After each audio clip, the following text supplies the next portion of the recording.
Hello, horror lovers. Welcome to our channel. If you enjoy that spine-chilling sensation before going to sleep, you're in the right place. Before we begin, don't forget to subscribe to the channel. This is really important to me. Like the video and don't forget to comment which city you're watching from. Leave your comment now because you'll probably fall asleep after this story. Your support helps us keep bringing the best horror stories. Now, turn off the lights, lie down, and get ready for a night of nightmares. I'll never forget the moment it all began. It was a crisp October evening in Boston, the kind where fallen leaves crunch underfoot and the air carries a hint of wood smoke. I was trudging back to my dorm after a grueling study session at the library, my mind numb from hours of poring over biochemistry textbooks. As I fumbled with my keycard at the entrance, a gust of wind sent a shiver down my spine. I dismissed it as just the autumn chill, but looking back, I wonder if it was a warning of what was to come. My roommate, Jen, glanced up from her laptop as I entered our shared space. "Rough night, Sarah?" she asked, eyeing the dark circles under my eyes. I managed a weak smile. "Yeah, midterms are kicking my ass.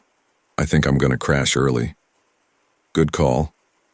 You look like death warmed over," Jen replied, her tone light but tinged with concern. If only she knew how prophetic those words would turn out to be. I shuffled to the bathroom, desperate to wash away the day's fatigue. As I splashed cold water on my face, I caught my reflection in the mirror. Pale skin, bloodshot eyes, hair a tangled mess. I barely recognized myself. Exhaustion had taken its toll. "Get it together, Sarah," I muttered to my reflection. "It's just a few more weeks until break." I dried my face and closed my eyes, savoring the momentary darkness. That's when it happened. For a split second, so brief I thought I'd imagined it, a face flashed across my closed eyelids. Not my face, not anyone I knew. It was gaunt, with hollow cheeks and sunken eyes that seemed to stare right through me.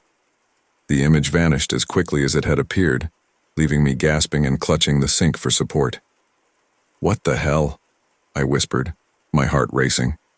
I forced my eyes open, blinking rapidly as I scanned the bathroom. Everything looked normal, but a sense of unease had settled over me like a cold, damp blanket. I stumbled back to the main room, my mind reeling. Jen looked up, her brow furrowing with worry. "Sarah, you okay? You look like you've seen a ghost." I almost laughed at the irony. "I'm fine," I lied, my voice shaky. "Just really tired, I guess. I think I need to lie down." "Okay," Jen replied, unconvinced. "Let me know if you need anything." I nodded and retreated to my bed, pulling the covers tight around me despite the room's warmth. As I lay there, my thoughts raced. What was that face? Why had I seen it? It must have been a trick of my overstressed mind, I reasoned. Just a random firing of neurons, nothing more. But as I drifted off to sleep, a nagging doubt gnawed at the edges of my consciousness. Something about that face felt wrong, unnatural, as if it didn't belong in this world. I woke with a start several hours later, drenched in sweat and heart pounding. The details of my dream eluded me, but a sense of dread lingered. I reached for my phone, squinting at the bright screen. 3:17 a.m. Groaning, I swung my legs over the side of the bed, careful not to wake Jen. I needed water, needed to shake off this inexplicable fear that clung to me like cobwebs. In the kitchenette, I filled a glass and gulped it down, relishing the cool liquid. As I set the empty glass in the sink, I caught my reflection in the window. For a moment, in the darkened glass, I thought I saw... No, it couldn't be. I shook my head, trying to clear the image from my mind. But as I turned away, I could have sworn I heard a whisper, so faint it might have been the wind. "Sarah." I froze, my blood turning to ice. Slowly, hesitantly, I turned back to the window. Nothing but my own pale, frightened face stared back at me. "Get a grip," I muttered to myself, clenching my fist to stop my hands from shaking. "You're just overtired, it's nothing." But as I crawled back into bed, I couldn't shake the feeling that something had changed. That in that brief moment when I'd closed my eyes in the bathroom, I'd opened a door that was never meant to be opened. And now, something was trying to get in. I pulled the covers over my head, like a child hiding from monsters in the closet. But deep down, I knew the truth. The monsters weren't in the closet. They were behind my eyelids, waiting for me to close my eyes again. Sleep eluded me for the rest of the night, and as the first rays of dawn crept through the window, I made a silent vow. I would find out what was happening to me no matter the cost. Little did I know the cost would be higher than I could ever have imagined. I remember the exact moment it began. October 15th, 11:42 p.m. I was hunched over my desk, desperately trying to cram for my abnormal psychology midterm. The irony of that fact still haunts me. "Sarah, you coming to bed?" My roommate, Lily, called from her side of our cramped dorm room. I rubbed my eyes, feeling the strain of hours spent staring at my textbook. "Not yet. Just a few more pages." Lily sighed. "You've been at it for hours. You need sleep." "I need to pass this exam," I retorted, my voice sharper than I intended. "Suit yourself," Lily mumbled, rolling over and pulling her covers tight. I turned back to my notes, the words blurring together. Dissociative disorders, schizophrenia, hallucinations. If only I'd known then how intimately familiar I'd become with those terms. The clock ticked past midnight. My eyes felt like sandpaper. Just one more chapter, I told myself. I closed my eyes for a moment, trying to will away the exhaustion. That's when it happened. For a split second, so brief I thought I'd imagined it, a face flashed across my closed eyelids. Gaunt, hollow-cheeked, eyes like black pits that seemed to stare right through me. I jerked back, my chair scraping loudly across the floor. My heart raced, pounding so hard I could feel it in my throat. "Sarah?" Lily's groggy voice came from across the room. "You okay?" I couldn't answer. My mouth was dry. My tongue felt like lead. I blinked rapidly, trying to clear the image from my mind, but it lingered, like an afterimage burned into my retinas. "Sarah?" Lily's voice was more urgent now. I heard her sheets rustle as she sat up. I'm fine," I managed to croak out. "Just startled myself. Dozed off for a second." "See? I told you needed sleep," Lily said, yawning. "Come on, call it a night." I nodded, not trusting myself to speak again. As I changed into my pajamas, my hands trembled. What was that face? Why had I seen it? It must have been a hallucination brought on by exhaustion, I reasoned. Just my overworked brain playing tricks on me. But as I lay in bed staring at the ceiling, a nagging doubt gnawed at me. Something about that face felt wrong, unnatural, as if it didn't belong in this world. Sleep eluded me. Every time I closed my eyes, I tensed, expecting to see that horrifying visage again. But there was nothing, just darkness and the sound of Lily's soft snoring. As the first light of dawn crept through our window, I gave up on sleep. I shuffled to our tiny shared bathroom, splashing cold water on my face. In the mirror, my reflection looked haggard. Pale skin, dark circles under my eyes, hair a tangled mess. "Get it together, Sarah," I muttered to myself. "It was nothing. You're fine." But as I said those words, a chill ran down my spine, because for just a moment, I could have sworn I saw something move in the mirror behind me. A shadow, perhaps, or the suggestion of a figure. I whirled around, heart racing once again. But the bathroom was empty. When I returned to our room, Lily was awake, eyeing me with concern. "Rough night?" she asked. I managed a weak smile. "Yeah, just couldn't sleep." "Midterm stress?" Lily suggested sympathetically. "Something like that," I replied, avoiding her gaze. As I gathered my books for class, my mind raced. Should I tell someone about what I'd seen? But what would I say? That I'd hallucinated a creepy face when I closed my eyes. They'd think I was losing it. No, I decided. It was a one-time thing. Stress and lack of sleep, nothing more. I'd ace this midterm, get some rest, and everything would be fine. If only I'd known then how wrong I was. As I left for class, Lily called out, "Hey Sarah, take care of yourself, okay? You look, I don't know, different." I froze in the doorway, a chill creeping up my spine. "Different how?" I asked, trying to keep my voice steady. Lily shrugged, looking uncomfortable. "I can't put my finger on it. Just not quite yourself." I forced a laugh, but it sounded hollow even to my own ears. "Thanks a lot. Every girl wants to hear she looks awful before a big exam." "That's not what I meant," Lily protested, but I was already closing the door behind me. As I walked across campus, the crisp autumn air did little to clear my head. Lily's words echoed in my mind. Not quite yourself. If only she knew how right she was. Because deep down, in a place I was too scared to acknowledge, I knew something had changed. That in that brief moment when I'd closed my eyes, I'd glimpsed something I was never meant to see. And now, I couldn't shake the feeling that it had glimpsed me back. Little did I know, this was only the beginning. The faces would return, each more terrifying than the last. And soon I would learn the horrifying truth about what lurked behind my eyelids, waiting to break through into our world.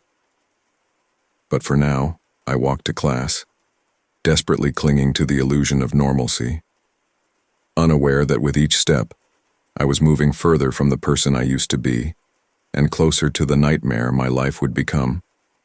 The faces became more frequent, more grotesque. What started as fleeting glimpses behind my eyelids evolved into a full-blown nightmare.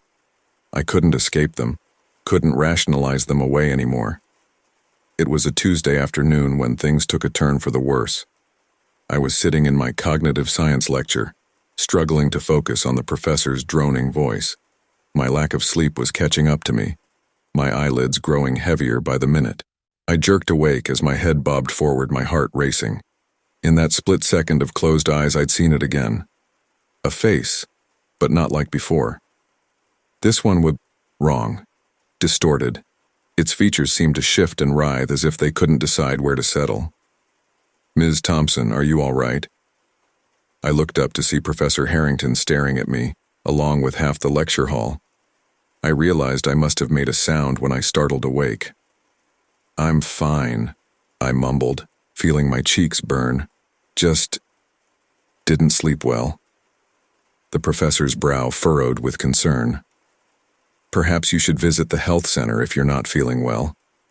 I nodded, slinking down in my seat as he resumed the lecture, but I couldn't focus. My mind kept replaying that twisted face, its features morphing in ways that defied reality. After class, my friend Emily caught up with me. "Sarah, what's going on with you lately? You look like hell." I forced a laugh, but it sounded hollow even to my ears. "Gee, thanks. Just stressed about midterms, I guess." Emily wasn't buying it. "No, it's more than that. You've been jumpy, distracted, and just now in class, you looked scared." I felt a lump form in my throat. Should I tell her? Would she even believe me? I started, but the words died on my lips as I blinked and saw another face. This one was worse, much worse. Its skin was peeling away, revealing pulsing muscle and gleaming bone beneath. And its eyes, God, its eyes were staring right at me. I must have made a sound because Emily grabbed my arm. "Sarah? What's wrong?" I shook my head, trying to clear the image. "Nothing. I'm fine, I need to go." I practically ran back to my dorm, ignoring Emily's calls behind me. Once in my room, I collapsed onto my bed, my whole body shaking. "This can't be real," I whispered to myself. "This can't be happening." But it was, and it was only getting worse. That night, I lay in bed, staring at the ceiling. I was afraid to close my eyes, afraid of what I might see. But exhaustion was taking its toll. My eyelids grew heavy, and despite my best efforts, they began to drift shut. The moment darkness enveloped me, they appeared. Not one face, but many. A writhing mass of twisted visages, each more horrifying than the last. Some were decayed, flesh hanging in rotting strips. Others were mutilated, features rearranged in impossible configurations. And all of them were reaching for me, their mouths opening in silent screams. I bolted upright, a scream caught in my throat. Beside me, Lily stirred. "Sarah?" she mumbled sleepily. "What's wrong?" I couldn't speak. Couldn't move. The images were burned into my mind, playing on repeat like some sick, twisted film. Lily sat up, fully awake now. "Sarah, you're scaring me. Talk to me." I turned to her, tears streaming down my face. I keep seeing things, faces, horrible, twisted faces, every time I close my eyes." Lily's expression shifted from concern to confusion. "What do you mean, faces?" I shook my head, unable to find the words to describe the horrors I'd seen. "You'll think I'm crazy." "Try me," Lily said, moving to sit beside me on my bed. So I told her. Everything. The first glimpse, the escalating visions, the terror that had become my constant companion. As I spoke, I could see the disbelief in her eyes slowly giving way to fear. When I finished, Lily was silent for a long moment. Finally, she spoke. "Sarah, I think you need help. Professional help." "You don't believe me," I said, my voice barely a whisper. "It's not that I don't believe you're seeing these things," Lily said carefully. "But there has to be an explanation. Stress, lack of sleep, maybe. Maybe something else." "Something else?" I echoed. "You think I'm going crazy?" Lily grabbed my hand. "No, that's not what I meant. But Sarah, this isn't normal, and it's clearly affecting you. Please, will you talk to someone? For me?" I wanted to argue, to insist that what I was experiencing was real. But the concern in Lily's eyes stopped me. Maybe she was right. Maybe I did need help. "Okay," I said finally. "I'll go to the counseling center tomorrow." Lily smiled, relief evident on her face. "Good. I'll go with you, okay?" I nodded, grateful for her support even if she didn't fully believe me. As Lily returned to her bed, I lay back down, staring at the ceiling once more. I knew sleep wouldn't come easy, if at all, because now I knew what waited for me in the darkness behind my eyelids. And deep down, I feared that no amount of counseling could save me from the horrors that were steadily encroaching on my waking world. The faces were getting closer, more vivid, more terrifying with each passing day. I was trapped in a waking nightmare, and I had no idea how to escape. Sleep became my enemy. Every time I closed my eyes, they were there, those horrifying faces, waiting to torment me. I fought against exhaustion with every ounce of my being, determined to keep my eyes open at all costs. It was 3:47 a.m. on a Friday night, or rather Saturday morning.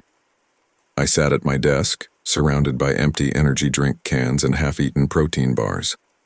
My laptop screen glowed harshly in the darkness, illuminating my haggard face. "Just stay awake," I muttered to myself, my voice hoarse from lack of use. "You can do this, Sarah. Don't close your eyes." I'd been awake for nearly 72 hours straight. My body ached, my vision blurred, but the alternative was far worse. Sleep meant surrendering to the horrors that lurked behind my eyelids. A soft knock at the door made me jump. "Sarah?"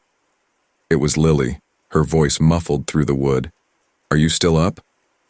I didn't answer, hoping she'd think I was asleep and leave me alone. No such luck. The door creaked open and Lily's concerned face appeared. "Oh, Sarah," she sighed, taking in the mess of my desk and my disheveled appearance. "This has to stop." I turned back to my laptop, pretending to be engrossed in whatever was on the screen. "I'm fine, Lily. Just studying." "Bullshit," Lily said, crossing the room to stand beside me. "You haven't slept in days. This isn't healthy." I laughed, a hollow, bitter sound. "You know what's not healthy? The things I see when I close my eyes." Lily's face softened. Sarah, please.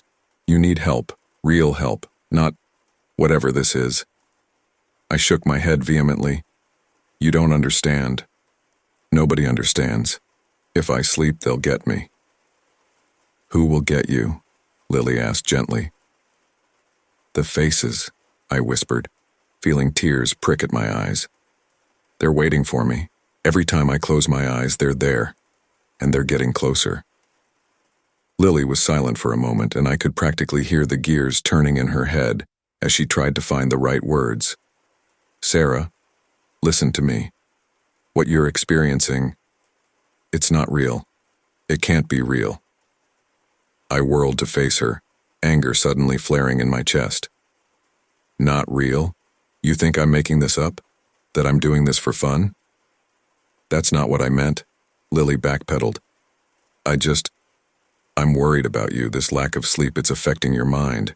Maybe that's why you're seeing these things. I turned away, my shoulders slumping. You think I'm going crazy? No, Lily started, but I cut her off. Just leave me alone, Lily. Please. I heard her sigh heavily. Okay. But Sarah, promise me you'll at least try to get some sleep. Even just an hour. Please? I didn't respond, and after a moment, I heard her footsteps retreating and the door closing softly behind her. Alone again, I rubbed my burning eyes. God, I was so tired. Every part of me ached for sleep. But I couldn't. I wouldn't. As the night wore on, I felt my grip on reality start to slip. The shadows in the corners of the room seemed to move, to reach for me. I shook my head, trying to clear it. Stay awake, I repeated, my new mantra. Stay awake, stay awake, stay awake. But despite my best efforts, exhaustion was winning. My eyelids grew heavier, my head nodding forward. I pinched myself, slapped my cheeks, anything to jolt myself awake. But it was a losing battle. Just as dawn was breaking, my body finally gave in. My eyes closed, and immediately they were there. The faces. But this time was different. They weren't just flashes or glimpses. They were all around me, pressing in from every side. Grotesque, twisted visages leering at me, reaching for me with gnarled hands. I tried to scream, but no sound came out. I was paralyzed, trapped in a nightmare from which there was no waking. One face in particular stood out from the rest. It was familiar somehow. As it drew closer, I realized with horror that it was my own face, but wrong, distorted. Its mouth opened impossibly wide, and I heard a voice that was mine, but not mine, whisper, "We've been waiting for you, Sarah. It's time to join us." I jolted awake with a real scream this time, falling out of my chair onto the cold dorm room floor. Sunlight was streaming through the window, and Lily was kneeling beside me, her face pale with fear. Sarah, are you okay?" I couldn't speak, couldn't move. The memory of that nightmare, of my own twisted face, was seared into my brain. "That's it," Lily said firmly, helping me to my feet. "We're going to the hospital. Now. No arguments." I nodded weakly, too exhausted and terrified to protest. As Lily guided me out of the room, I caught a glimpse of myself in the mirror. For a split second, I could have sworn I saw that other face, that wrong face, and staring back at me. I squeezed my eyes shut, but the image remained, and I knew, with a certainty that chilled me to my core, that no matter how long I stayed awake, no matter where I went or what I did, I could never escape the horrors that waited for me in the darkness behind my eyelids. Sleep had become my prison, and I was trapped inside with no hope of escape. The lecture hall buzzed with nervous energy as Professor Hendricks handed back our midterm exams. I sat in the back row, my leg bouncing uncontrollably, dreading what I'd see on my paper. "Overall, I'm pleased with the class performance," Professor Hendricks announced. "However, a few of you may want to consider additional tutoring or office hours." His eyes seemed to linger on me as he said this, and I sank lower in my seat. When he finally reached my row, he placed my exam face down on the desk. I didn't need to turn it over to know it was bad. As soon as class ended, I bolted for the door, but a voice stopped me. "Ms. Thompson, A word, please. I turned slowly, facing Professor Hendricks with what I hoped was a neutral expression. Yes, sir? He gestured to his desk.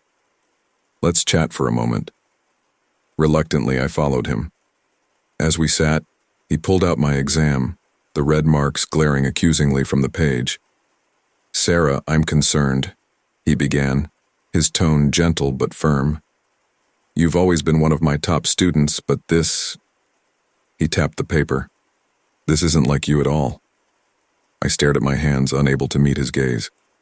I know, sir, I'm sorry, I've been having some trouble lately. Trouble sleeping? He asked, raising an eyebrow. My head snapped up. How did you... You've been nodding off in class when you show up at all, he explained. And frankly, you look exhausted. I felt tears pricking at my eyes and blinked them away furiously. It's not just that, I mumbled. Professor Hendricks leaned forward, his voice lowering. Sarah, is everything all right? Is there something going on that's affecting your studies? For a moment, I considered telling him everything. About the faces, the nightmares, the constant terror. But how could I explain something I barely understood myself? It's complicated, I finally said. He nodded slowly. I see. Well, I can't force you to talk about it, but I strongly encourage you to seek help if you need it. The university has excellent counseling services. Thank you, sir, I said, standing up. I'll think about it. As I left the classroom, my mind was reeling. Another failed exam. Another concerned authority figure. How long could I keep this up? I was so lost in thought that I nearly collided with my classmate Alex outside the building. Whoa, earth to Sarah, he said, steadying me. You okay? I forced a smile. Yeah, sorry, just, distracted. Alex's eyes narrowed. Hendricks kept you after class, huh? That bad? I shrugged, not wanting to get into it. Could have been better. Well, hey, Alex said, his tone brightening. A bunch of us are getting together for a study group tonight. You should join us. Might help bring that grade up. The thought of spending hours in a group, trying to focus on schoolwork while fighting sleep and other things, made me want to curl up and disappear. But I knew I needed to do something to salvage my grades. Maybe, I said non-committally. What time? 8 o'clock, library study room C, Alex replied. Hope to see you there. I nodded and waved goodbye, my mind already drifting back to the looming academic disaster that was my semester. Back in my dorm room, I stared at the growing pile of unfinished assignments on my desk. My laptop screen showed a sea of unread emails from professors, all expressing varying degrees of concern about my performance. This is a nightmare, I muttered, running my hands through my tangled hair. Talking to yourself now? Lily's voice made me jump. I hadn't heard her come in. Just venting, I said, quickly minimizing the email window. Lily sat on her bed, eyeing me warily. Another bad grade? I nodded, not trusting myself to speak. Sarah, Lily said softly, you can't go on like this. Your grades are tanking, you're barely sleeping. Something's got to give. I know, I whispered, feeling the weight of it all pressing down on me. But I don't know how to fix it. Lily was quiet for a moment. Then, have you considered taking a break? Maybe a leave of absence? The suggestion hit me like a punch to the gut. What? No, I can't just quit. It's not quitting, Lily argued. It's taking care of yourself. You could get help. Really focus on getting better without the stress of classes. I shook my head vehemently. No, absolutely not. I can handle this. Lily sighed, clearly unconvinced. Okay, but promise me you'll at least talk to your advisor? See what your options are? I nodded, if only to appease her. But inside, panic was rising. Take a leave? Leave the structure of classes, the distraction of coursework? Be alone with my thoughts, with the faces that haunted me? No. I had to find a way to salvage this semester. to prove to everyone, and to myself, that I wasn't losing my mind. As Lily left for her evening class, I turned back to my mountain of work. With shaking hands, I reached for my textbook, determined to make some progress. But as I opened it, the words swam before my eyes, twisting and morphing into grotesque faces that leered at me from the page. I slammed the book shut, my heart racing. This was going to be harder than I thought. The campus bustled with life as students rushed between classes, laughing and chatting in groups. I walked alone, my eyes fixed on the ground, trying to ignore the concerned glances and whispered conversations that seemed to follow me everywhere. It hadn't always been like this. Just a few weeks ago, I'd been one of them. Carefree, surrounded by friends, excited about the future. Now I felt like a ghost haunting the edges of a world I no longer belonged to. As I approached the student center, I heard a familiar voice call out, "Sarah! Hey, Sarah!"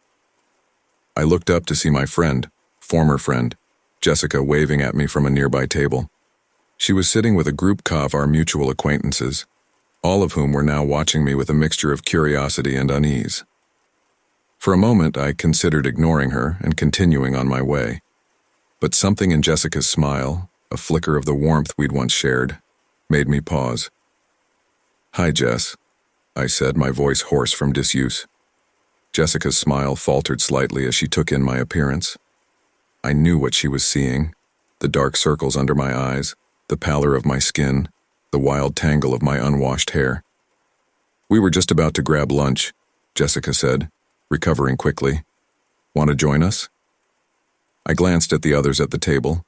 Some smiled tentatively, while others suddenly found their phones incredibly interesting. I don't know," I stammered. "I have a lot of work to catch up on." "Come on. It'll be good for you," Jessica pressed. "When's the last time you had a real meal?" I couldn't remember, honestly. The thought of food made my stomach churn, but the hopeful look on Jessica's face made me reconsider. "Okay," I said finally. "Just for a little while." As I sat down, an awkward silence fell over the table. I could feel their eyes on me, studying me like I was some kind of curiosity. "So, how are classes going?" Jessica asked, clearly trying to break the tension. I shrugged. "Fine, I guess." "Really?" piped up Tyler, another classmate. "Because I heard you completely freaked out in Professor Hendrix's class the other day." Jessica shot him a warning look, but the damage was done. The memory of that day flooded back, the moment when, in the middle of a lecture, I'd seen one of the faces materialize right in front of me. I'd screamed, falling out of my chair and causing a scene that was now apparently campus gossip. "It wasn't like that," I muttered, feeling my cheeks burn with embarrassment. "What was it like then?" asked Megan, leaning forward with poorly disguised interest. I opened my mouth, then closed it again. How could I possibly explain? They'd think I was crazy, if they didn't already. "I've just been really stressed," I said finally. "Midterms and all that." The others exchanged glances, clearly not buying it. "Sarah," Jessica said gently, "we're worried about you. You've been acting different. If something's going on, you can talk to us." For a brief, wild moment, I considered telling them everything. About the faces, the nightmares, the constant terror that had become my life. But as I looked at their concerned expressions, I knew they could never understand. "I'm fine," I insisted, forcing a smile that felt more like a grimace. Really, just tired. An uncomfortable silence fell over the table. I could almost hear their unspoken thoughts, their judgments and speculations. "Well," Tyler said, standing up abruptly, "I've got to get to class. See you guys later." The others quickly followed suit, making various excuses to leave. Soon only Jessica remained, watching me with a mixture of concern and frustration. "Sarah," she began, but I cut her off. "Don't," I said, my voice sharper than I intended. "Just don't." Jessica sighed. "I'm trying to help you, we all are, but you're pushing everyone away."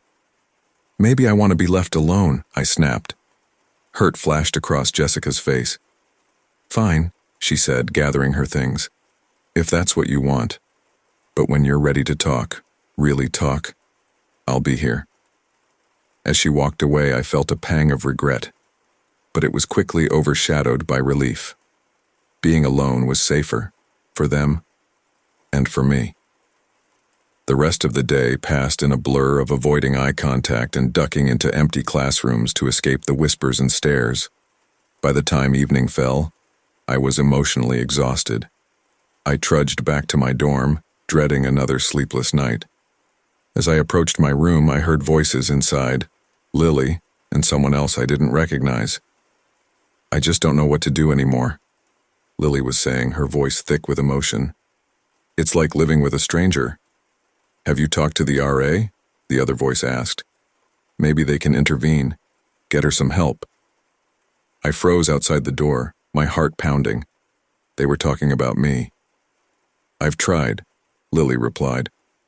But unless she's a danger to herself or others, there's not much they can do. And Sarah refuses to admit there's a problem. What about her parents? Have you called them? There was a pause, and I held my breath, waiting for Lily's response. I've thought about it, she said finally, but it feels like betraying her trust, you know? I keep hoping she'll snap out of it on her own. And if she doesn't? The other voice pressed. Lily sighed heavily. I don't know. I really don't know. I'd heard enough. Turning on my heel, I fled down the hallway, not caring where I was going as long as it was away from there. I ended up in the library, hidden away in a secluded corner on the top floor. As I huddled there, surrounded by dusty books, the full weight of my isolation crashed down on me. My friends thought I was losing my mind. My roommate was at her wit's end. Even my professors had given up on me. I was alone, truly alone, with the horrors that plagued me. Hours passed as I sat there, lost in my dark thoughts. The library gradually emptied as closing time approached, but I couldn't bring myself to leave to face the world outside. Miss? The library's closing. I looked up to see an elderly librarian peering at me with concern. Are you all right, dear? She asked, taking in my disheveled appearance. I opened my mouth to give my usual I'm fine response, but something in her kind eyes broke through my defenses. No, I whispered, feeling tears well up. No, I'm not all right. The librarian, her name tag read Margaret, sat down beside me, her face softening with compassion. Do you want to talk about it? She asked gently. And suddenly I did. The words poured out of me in a torrent. The faces, the sleepless nights, the terror that had consumed my life. Margaret listened without judgment, her wrinkled hand resting comfortingly on mine. When I finally fell silent, emotionally spent, Margaret spoke. You've been carrying a heavy burden, my dear, she said softly, but you don't have to face it alone. But no one understands, I protested weakly. They all think I'm crazy. Margaret shook her head. Not crazy. Troubled, perhaps. In need of help, certainly. But not crazy. What should I do? I asked, feeling lost and small. First, Margaret said firmly, you need to stop isolating yourself. The people in your life, your friends, your roommate, they want to help you, let them. I shook my head. I can't. I've pushed them all away. It's too late. It's never too late, Margaret insisted. True friends will understand. And those who don't, well, perhaps they weren't meant to be in your life for the long haul. Her words struck a chord in me, breaking through the walls I'd built around myself. And second, Margaret continued, you need professional help, dear. What you're experiencing, it's beyond what you can handle alone, or even with the support of friends. There's no shame in seeking help. I nodded slowly, feeling a glimmer of hope for the first time in weeks. Thank you, I whispered, squeezing Margaret's hand, for listening, for not thinking I'm crazy. Margaret smiled warmly. Sometimes, all we need is someone to truly hear us. Now, let's get you home. It's late, and you look like you could use some rest. As we walked out of the library together, I felt a weight lift from my shoulders. I wasn't cured. The faces still lurked at the edges of my vision, waiting to pounce. But for the first time in a long while, I didn't feel completely alone. The next morning I woke with a sense of purpose. I showered, put on clean clothes, and took a deep breath before approaching Lily, who was gathering her books for class. "Lily?" I said hesitantly. "Can we talk?" She turned, surprise evident on her face. "Of course, Sarah. What's up?" I took another deep breath. I need help. I think I'm ready to talk to someone. A professional, I mean." Lily's face lit up with relief and hope. "Oh, Sarah," she said, pulling me into a hug. "I'm so glad. We'll figure this out together, okay?" As I hugged her back, I felt tears pricking at my eyes. But for once, they were tears of relief, not fear. Later that day, I sent a message to Jessica, asking if we could meet for coffee. Her response was almost immediate. "Absolutely. Name the time and place." Slowly, tentatively, I began to rebuild the connections I'd severed. It wasn't easy. There were awkward conversations, painful admissions, and moments when I wanted nothing more than to retreat back into isolation. But with each step, each conversation, each small victory, I felt stronger. The faces were still there, still terrifying. But they no longer defined me. I was Sarah Thompson, student, friend, fighter, and I wasn't facing this battle alone anymore.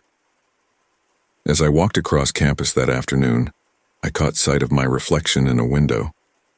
For the first time in weeks, I recognized the person staring back at me. She looked tired, a little battered, but there was a spark in her eyes that had been missing for far too long. I smiled at my reflection, feeling a surge of determination. The road ahead would be tough, but I was ready to face it. Not alone, but surrounded by the people who cared about me. The isolation that had consumed me was lifting, like fog burned away by the morning sun. And in its place I found hope, fragile, but growing stronger with each passing day. The lecture hall hummed with the low murmur of students settling in for Professor Callahan's advanced neuroscience class. I sat in the back row, my usual spot these days, trying to make myself as small and inconspicuous as possible. My hands trembled as I opened my notebook, the pages filled with increasingly erratic notes from previous classes. "You okay?" whispered Alex, my lab partner, as he slid into the seat next to me. I nodded, not trusting myself to speak. The concern in his eyes was almost unbearable.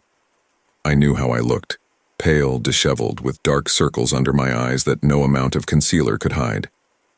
Professor Callahan cleared his throat, calling the class to attention.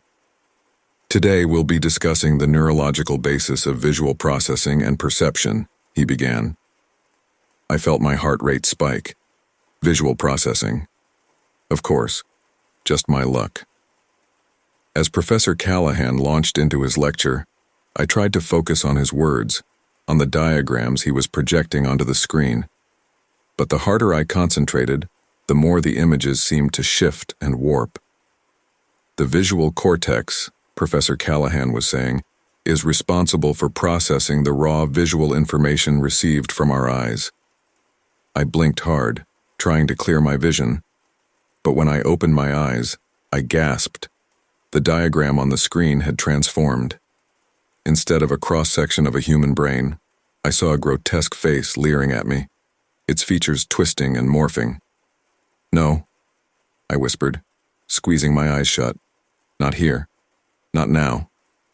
"Sarah?" Alex's voice seemed to come from far away. "What's wrong?" I shook my head, keeping my eyes firmly closed. "Nothing. I'm fine." But I wasn't fine. When I opened my eyes again, the face was still there, more vivid than ever. And now it wasn't just on the screen. I saw faces everywhere, in the wood grain of the desks, in the patterns on students' clothing, even in the shadows cast by the overhead lights. Professor Callahan's voice faded to a dull roar in my ears as panic began to set in.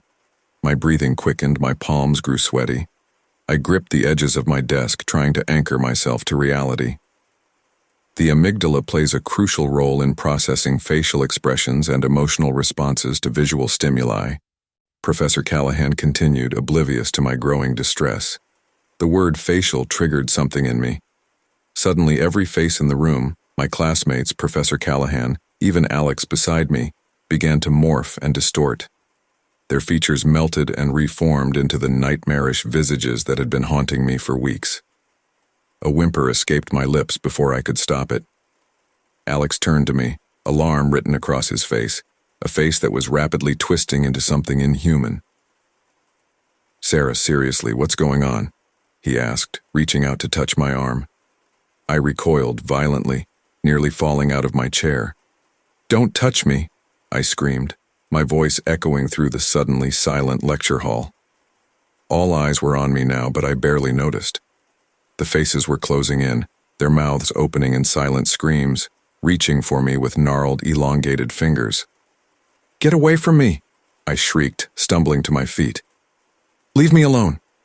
Professor Callahan had stopped his lecture, staring at me with a mixture of concern and bewilderment. "Miss Thompson?" he called out. "Are you all right?" But his words were drowned out by the cacophony in my head. The faces were whispering now, a susurrus of malevolent voices that grew louder with each passing second. "Make it stop," I pleaded, clutching my head. "Please make it stop." I stumbled down the aisle, desperate to escape. But the faces followed, materializing in the air around me, their features growing more grotesque and terrifying with each apparition. As I reached the front of the lecture hall, I felt a hand on my shoulder. I whirled around to see Professor Callahan standing there, his face a mask of concern that quickly morphed into one of the nightmarish visages. "No!" I screamed, lashing out blindly. My hand connected with something solid, and I heard a cry of pain. The world seemed to snap back into focus for a moment. Professor Callahan was sprawled on the floor, holding his jaw where I had struck him. The lecture hall had erupted into chaos, with students shouting and scrambling to help. "Oh God," I whispered, horrified at what I'd done. "I'm sorry. I'm so sorry." But the moment of clarity was short-lived. The faces returned with a vengeance, more numerous and terrifying than ever. They pressed in from all sides, their whispers rising to a deafening roar. "Leave me alone," I screamed, covering my ears and squeezing my eyes shut. "You're not real. You're not real." I felt hands grabbing me, trying to restrain me. In my panic, I fought back, kicking and thrashing wildly. "Someone call campus security," I heard someone shout. "No, call an ambulance," another voice insisted. "She's having some kind of breakdown." Their voices blended with the whispers of the faces, creating a nightmarish cacophony that threatened to overwhelm me completely. I couldn't tell what was real anymore. Everything, the lecture hall, my classmates, even my own body, felt distant and unreal. "Sarah? Sarah, can you hear me?" Alex's voice cut through the chaos. I forced my eyes open to see him kneeling beside me, his face pale with worry. For a moment, his features remained blessedly normal. "Alex," I gasped, reaching out to him. "Help me. Please." But as soon as the words left my mouth, Alex's face began to change. His eyes sank into his skull, his mouth stretching impossibly wide. I recoiled in horror. "No, not you too," I cried, scrambling away from him. I found myself backed into a corner, surrounded by a sea of twisted, nightmarish faces. My classmates, Professor Callahan, even the arriving campus security officers, all of them had been consumed by the horrifying visions. "Stay back," I shouted, my voice hoarse from screaming. "Don't come any closer." "Sarah, please," Alex's voice came from one of the monstrous faces. "We're trying to help you." "Liar!" I spat. "You're one of them. You're all one of them." The faces pressed closer, their whispers growing more insistent. I could feel my grip on reality slipping away entirely. Part of me knew that this couldn't be real, that I was experiencing some kind of psychotic break. But that rational voice was drowned out by the overwhelming terror of what I was seeing. "I won't let you take me," I muttered, curling into a tight ball. "I won't. I won't. I won't. I rocked back and forth, repeating those words like a mantra. The world around me faded away, replaced by a swirling vortex of nightmarish faces and disembodied whispers. I'm not sure how long I stayed like that. Time lost all meaning in the chaos of my mind. At some point, I became aware of new voices, calm, professional tones that cut through the whispers. Young woman, early 20s, appears to be experiencing acute psychosis, one voice was saying. History unknown. No apparent physical injuries, but extreme agitation and disorientation. I felt a sharp prick in my arm, and suddenly the world began to slow down. The faces started to recede, their whispers fading to a dull murmur. A heavy lethargy settled over me, and I felt my body relax against my will. Sarah? Can you hear me? A woman's face swam into view. Normal. Blessedly normal. I'm Paramedic Johnson. We're going to take you to the hospital now. Okay? I tried to respond, but my tongue felt thick and uncooperative. All I could manage was a weak nod. As they lifted me onto a stretcher, I caught glimpses of the lecture hall. Shocked faces, human faces, stared at me as I was wheeled past. I saw Professor Callahan, an ice pack pressed to his jaw, watching with a mixture of concern and wariness. And there was Alex, his eyes red-rimmed, looking utterly lost. I'm sorry, I tried to say, but the words wouldn't come. The sunlight outside the building was harsh and bright. I squeezed my eyes shut, fearing what I might see. But when I opened them again, there were no nightmarish faces, no twisted visions. Just the concerned faces of the paramedics and the blue sky above. As they loaded me into the ambulance, I heard snatches of conversation. Never seen anything like it. Complete psychotic break. Poor girl. Hope she gets the help she needs. The doors of the ambulance closed, shutting out the whispers and stares. As we began to move, I felt a wave of exhaustion wash over me. The adrenaline that had been keeping me going for weeks finally ebbed away, leaving me drained and hollow. Rest now, Paramedic Johnson said softly, patting my hand. You're safe. For the first time in what felt like an eternity, I believed those words. As the sedative pulled me under, I surrendered to the darkness, but this time, there were no faces waiting for me. Just blessed, empty silence. When I next opened my eyes, I was in a hospital room. The walls were a soothing, pale blue, the air filled with the soft beeping of monitors. For a moment, I felt a surge of panic. Had it all been a dream? Were the faces waiting to return? But as the fog of sedation slowly lifted, I realized something had changed. The constant dread, the anticipation of the next horrifying vision. It was gone. In its place was a profound emptiness, tinged with a deep, aching sadness. A nurse entered the room, smiling gently when she saw I was awake. Welcome back, Sarah, she said. How are you feeling? I opened my mouth to give my usual "I'm fine" response, but stopped. For the first time in weeks, I allowed myself to be honest. I'm not sure, I said, my voice hoarse from screaming. What happened? The nurse's expression softened with sympathy. You had a severe psychotic episode, she explained gently. But you're safe now. The doctor will be in soon to talk to you about next steps. As she checked my vitals, I struggled to process what had happened. The memory of the lecture hall, of the faces and the terror, felt simultaneously vivid and distant, like a nightmare I couldn't quite shake. Is Professor Callahan okay? I asked hesitantly, remembering with horror how I had struck him. The nurse nodded. He's fine, just a bruise. He's been asking about you, actually. Seems very concerned. I closed my eyes, overwhelmed by a wave of shame and regret. And the others? My classmates?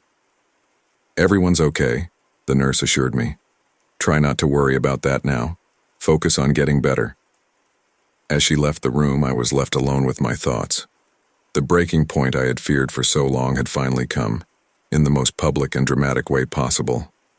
There was no more hiding, No more pretending everything was fine. But as I lay there staring at the ceiling, I felt something I hadn't experienced in weeks. Hope. The faces were gone. The constant terror had lifted. And for the first time in a long time, I felt like maybe, just maybe, things could get better. I knew the road ahead would be long and difficult. There would be therapy, possibly medication, and the daunting task of rebuilding my life and relationships. But I was alive. I had survived the breaking point, and as I drifted off to sleep, real restful sleep, I made a silent promise to myself. I would face whatever came next head-on. No more hiding, no more isolation. It was time to reclaim my life from the terror that had consumed it. The breaking point had come and gone. Now it was time to begin the long journey of putting myself back together. The waiting room of the University Counseling Center was eerily quiet, save for the soft ticking of a wall clock and the occasional rustle of pages as students flipped through outdated magazines. I sat in a corner chair, my leg bouncing nervously, eyes darting around the room. Every face I saw seemed to hold the potential to morph into one of the horrifying visages that had been haunting me for weeks. "Sarah Thompson?" A gentle voice called out. I looked up to see a middle-aged woman with kind eyes and a warm smile standing in the doorway. Dr. Elena Reeves, according to the nameplate on her office door. "That's me," I said, my voice barely above a whisper as I stood on shaky legs. Dr. Reeves ushered me into her office, a cozy space with soft lighting and comfortable furniture. As I sank into an overstuffed armchair, I couldn't help but feel a twinge of hope. Maybe, just maybe, this would be the turning point. "So, Sarah," Dr. Reeves began, settling into her own chair across from me. "What brings you in today?" I took a deep breath, steeling myself. This was it. The moment of truth. I've been seeing things," I said, the words tumbling out in a rush. "Faces. Horrible, twisted faces. Every time I close my eyes, sometimes even when they're open, and I can't sleep, can't focus on my studies. I feel like I'm losing my mind." Dr. Reeves nodded, her expression neutral but attentive. "How long has this been going on?"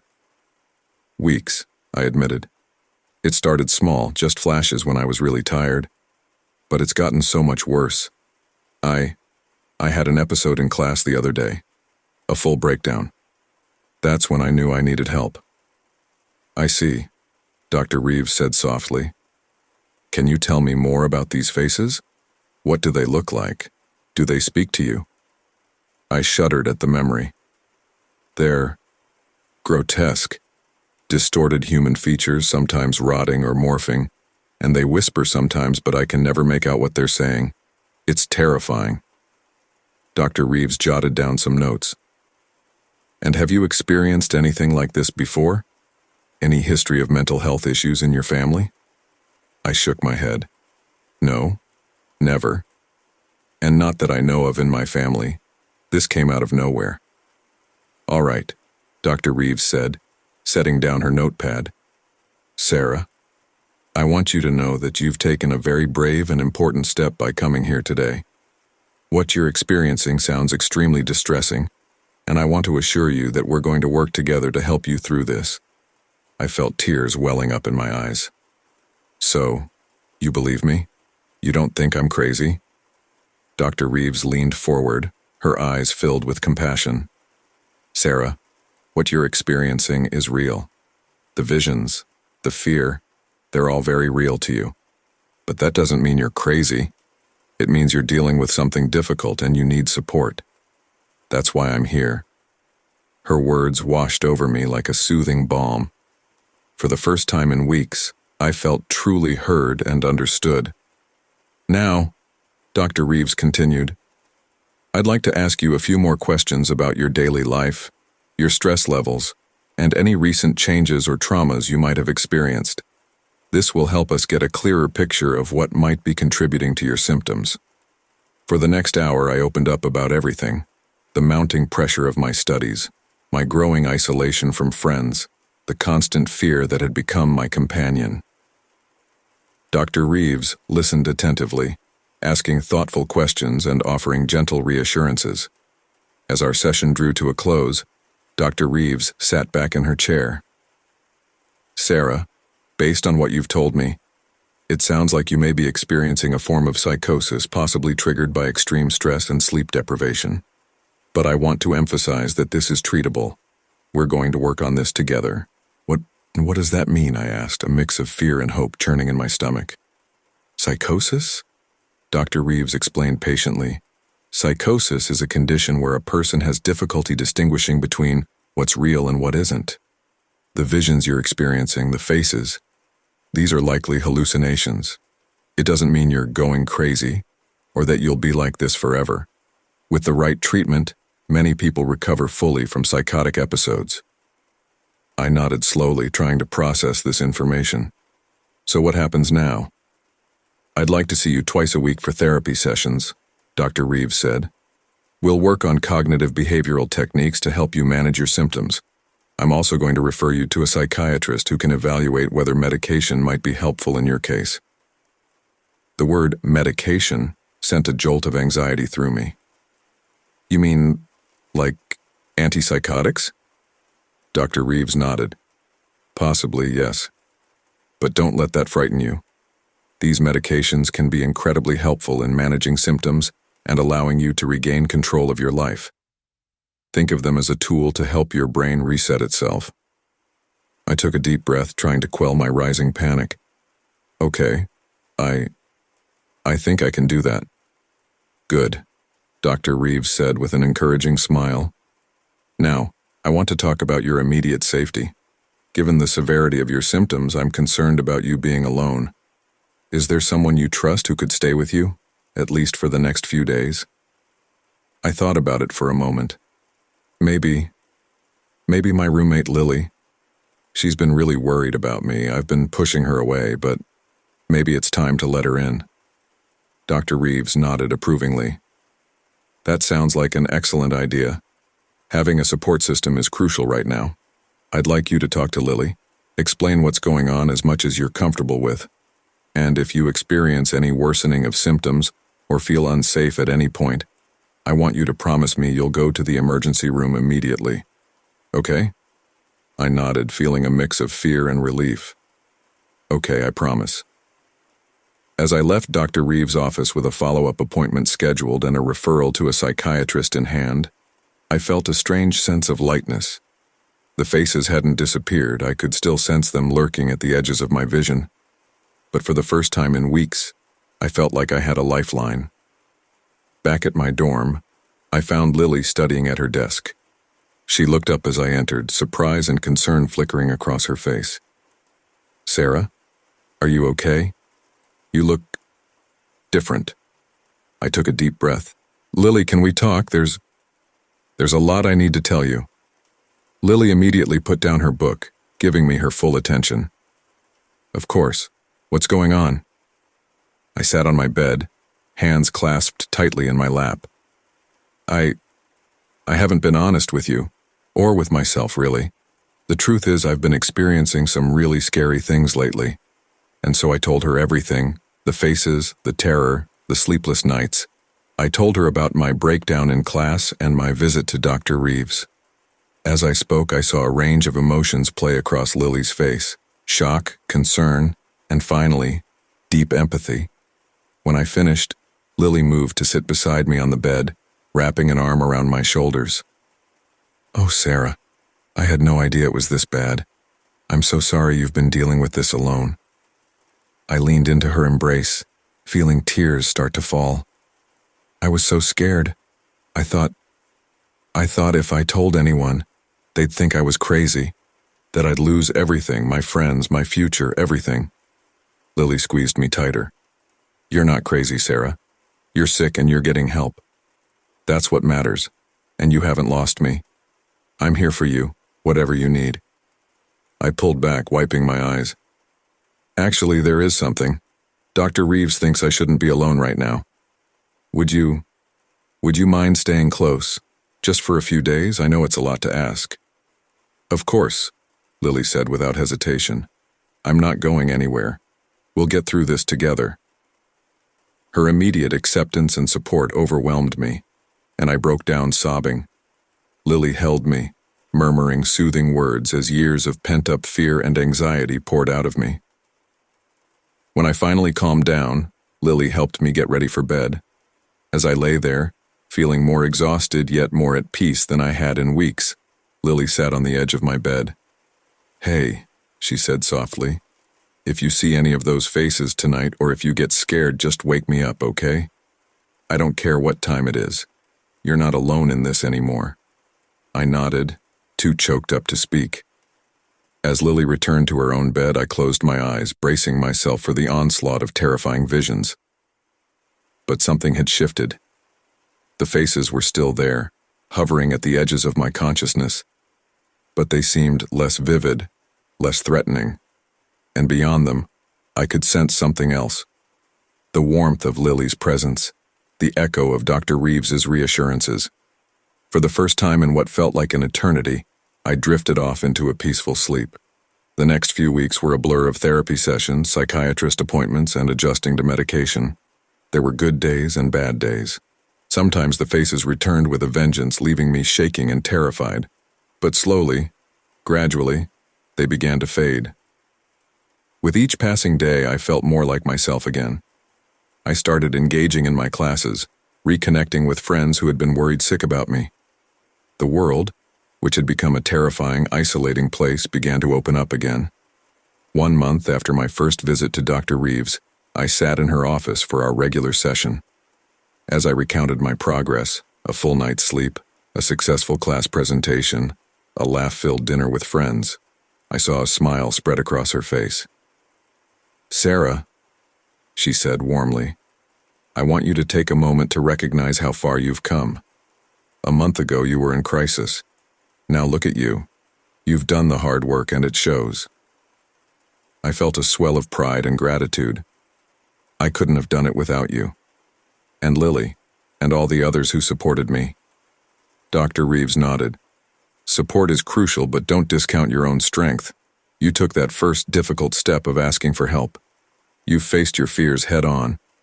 That takes incredible courage." As I left her office that day, I paused in the waiting room where my journey had begun a month ago. The same soothing colors, the same outdated magazines.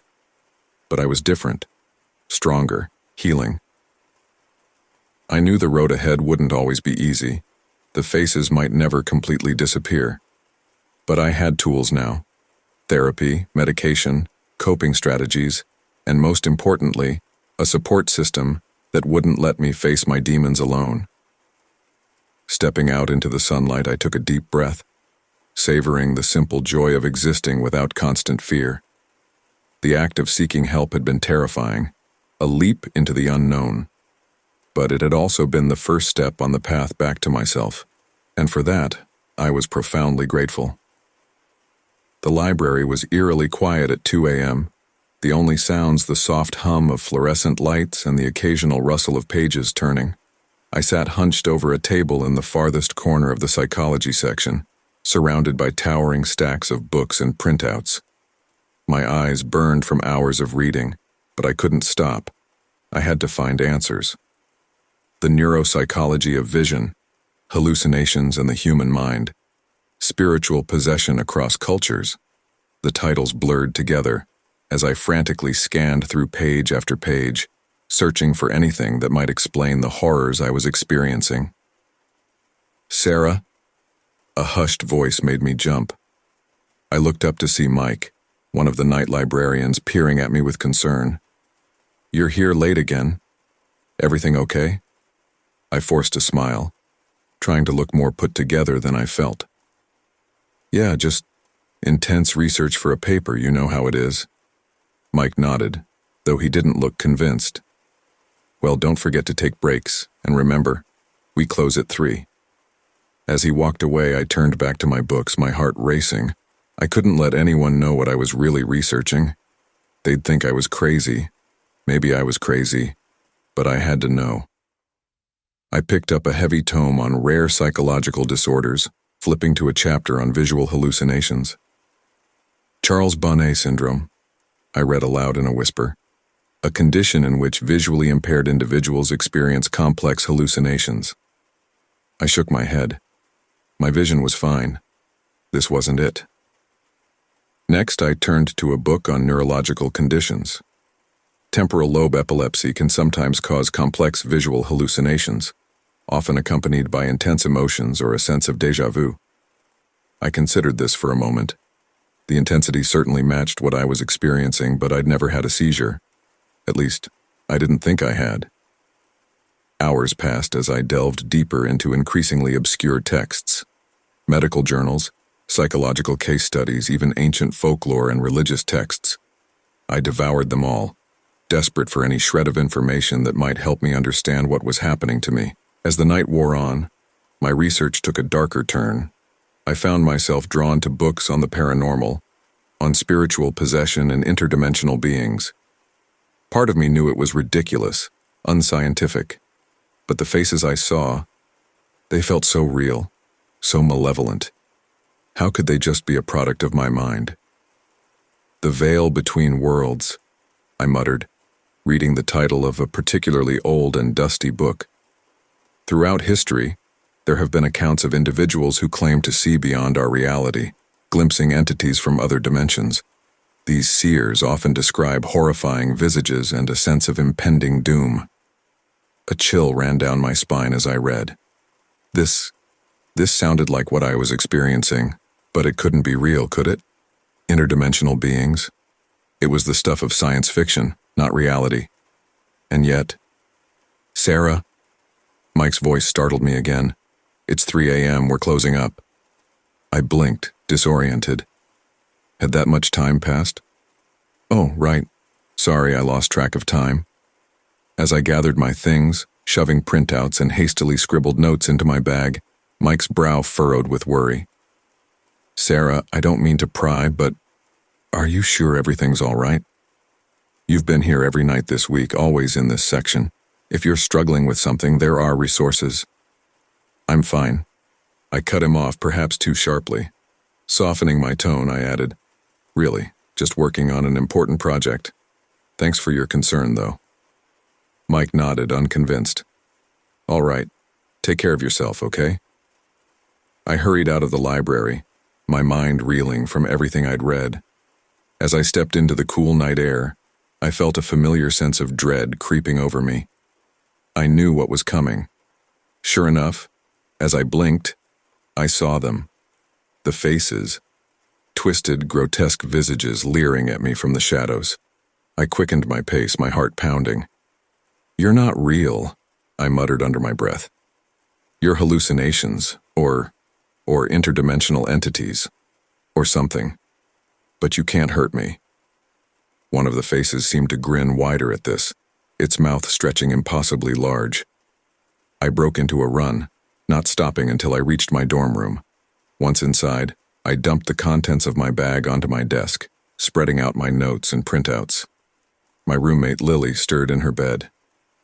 Sarah? She mumbled sleepily. What time is it? Late, I replied, not taking my eyes off my research. Or early, I guess. Sorry if I woke you. Lily sat up, rubbing her eyes. Have you been at the library this whole time? Sarah, this isn't healthy. I ignored her, focusing on organizing my notes. Lily got up and came to stand beside me, her eyes widening as she saw what I was working on. Interdimensional beings? Spiritual possession? Sarah, what is all this? I hesitated. Should I tell her? Would she understand? Taking a deep breath, I decided to take the plunge. Lily, remember how I told you I've been seeing things? Faces? She nodded slowly. Yeah, you said you were having nightmares or something. It's more than that, I said, my voice shaking slightly. I see them when I'm awake too. Horrible, twisted faces. They're everywhere all the time. I'm trying to figure out what's causing it. Lily's face paled. Oh my God, Sarah. Why didn't you tell me it was this bad? Have you talked to a doctor? I shook my head. They'd just think I'm crazy. But look, I gestured to my notes. There are accounts throughout history of people experiencing similar things. Some cultures believe it's a sign of spiritual sensitivity, or the ability to see into other dimensions. Lily looked skeptical. Sarah, I don't think... I know how it sounds, I interrupted. But what if it's real? What if these entities are actually trying to communicate with me, or possess me? My voice rose with panic as I voiced the fear that had been growing in my mind. Lily grabbed my shoulders, forcing me to look at her. Sarah, listen to me. You're not being possessed. There are no interdimensional beings. What you're experiencing, it sounds like a serious medical condition. You need to see a doctor, not research paranormal theories. I pulled away from her, anger flaring. You don't understand. None of you understand. I'm not crazy. This is real. I never said you were crazy, Lily said softly. But Sarah, this obsession isn't healthy. You're not sleeping. You're isolating yourself. Please let me help you get some real help. I turned back to my desk, shutting her out. After a moment, I heard her sigh and returned to her bed. But I couldn't sleep. Not now. Not when I was so close to understanding what was happening to me. As the first light of dawn began to creep through our window, I was still at my desk, poring over my notes. I had compiled a list of potential explanations for what I was experiencing. Neurological disorder, temporal lobe epilepsy, tumor, rare psychological condition, extreme stress, sleep deprivation causing hallucinations, spiritual awakening, opening of the third eye, interdimensional entities attempting contact, possession by malevolent spirits. I stared at the list, my vision blurring with exhaustion. Part of me knew that the last few options were far-fetched, bordering on delusional, but another part, the part that had been living in terror for weeks, whispered that they might be true. What if it's real? I murmured to myself. What if I'm not losing my mind, but gaining some kind of sight? As if in response to my words, one of the faces appeared in my peripheral vision. I turned slowly, dreading what I would see. There, hovering near my closet, was a grotesque visage, hollow eyes, elongated features, mouth stretched in a silent scream. But this time, instead of recoiling in fear, I forced myself to look directly at it. What are you? I whispered. What do you want from me? The face didn't respond, but I could have sworn its expression changed slightly. Was that curiosity in its hollow eyes? Sarah? Lily's voice broke the moment. Who are you talking to? I blinked, and the face was gone. Turning to Lily, I saw her watching me with a mix of fear and concern. No one, I said quickly. Just thinking out loud. Lily got out of bed and came to stand beside me, her eyes scanning the mess of papers on my desk. Sarah, this has to stop. You're scaring me. Please, let's go to the health center today. Together. They can help you. I wanted to argue, to insist that I was fine, that I was on the verge of a breakthrough. But as I looked at Lily's pleading face, I felt my resolve crumble. Maybe she was right. Maybe this research rabbit hole was just making things worse. Okay, I said finally, my voice barely above a whisper. Okay, we can go to the health center. Lily's relief was palpable. Thank you. We'll figure this out, I promise.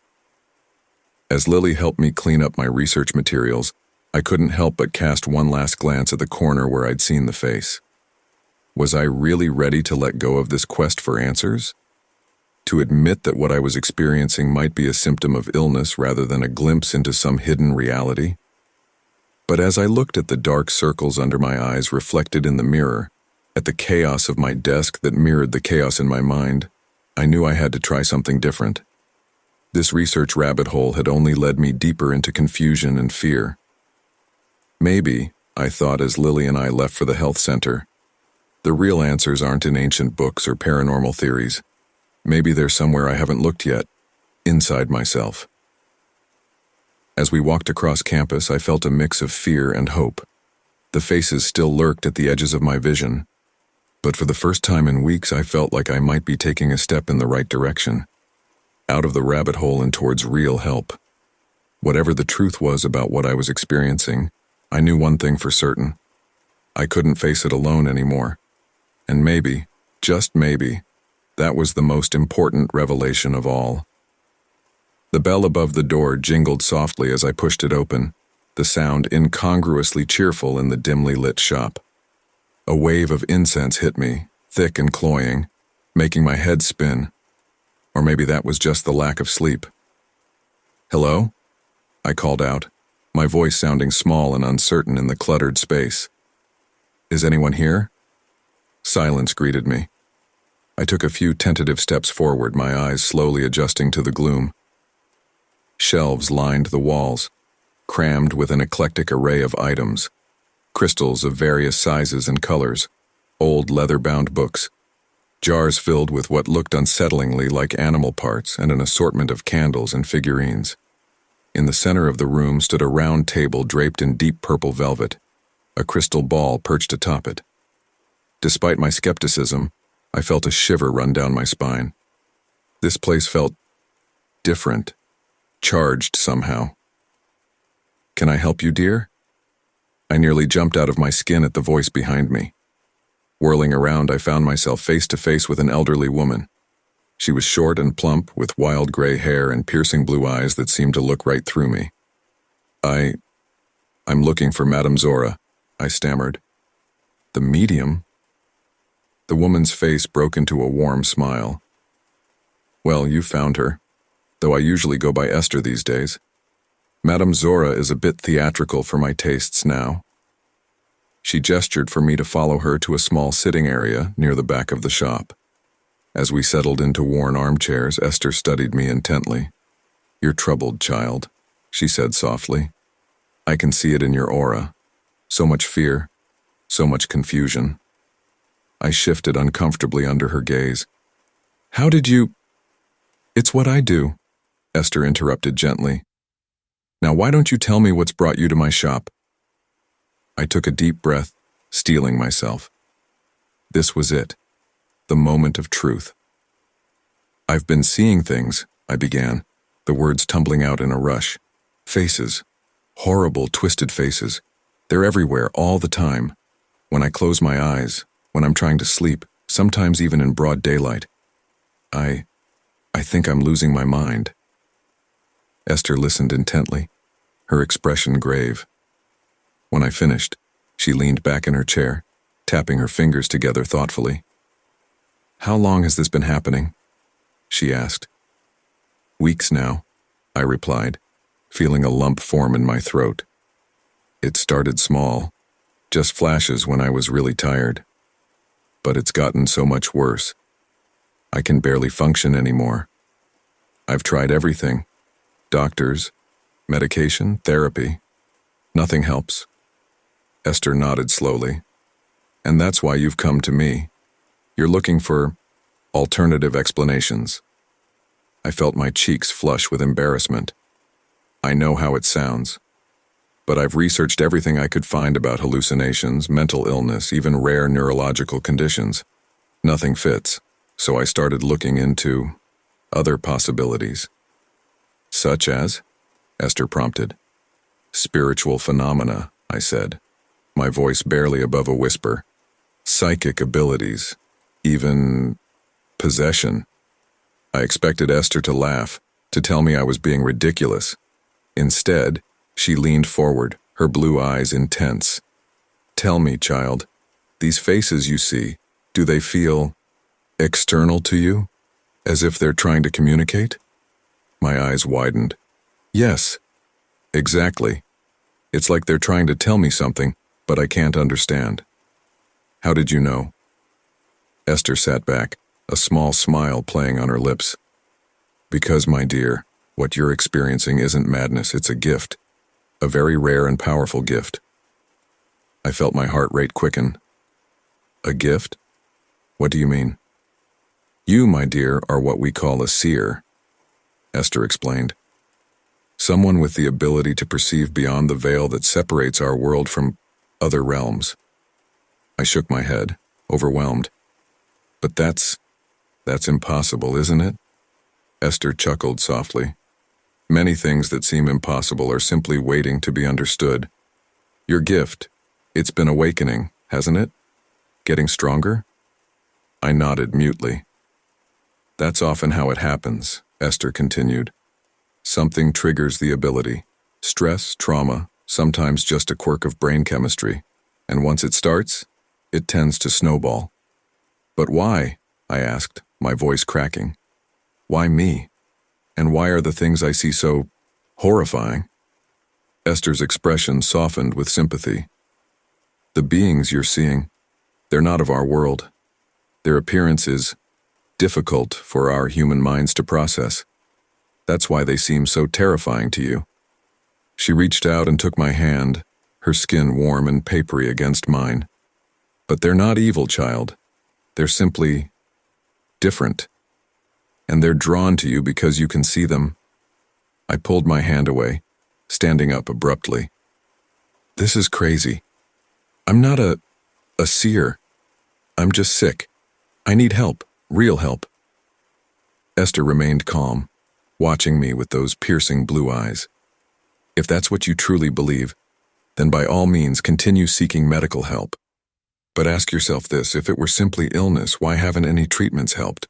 Why does it feel so real? I sank back into the chair, my legs suddenly weak. I don't know, I whispered. I don't know what to believe anymore. Esther leaned forward, her voice gentle but firm.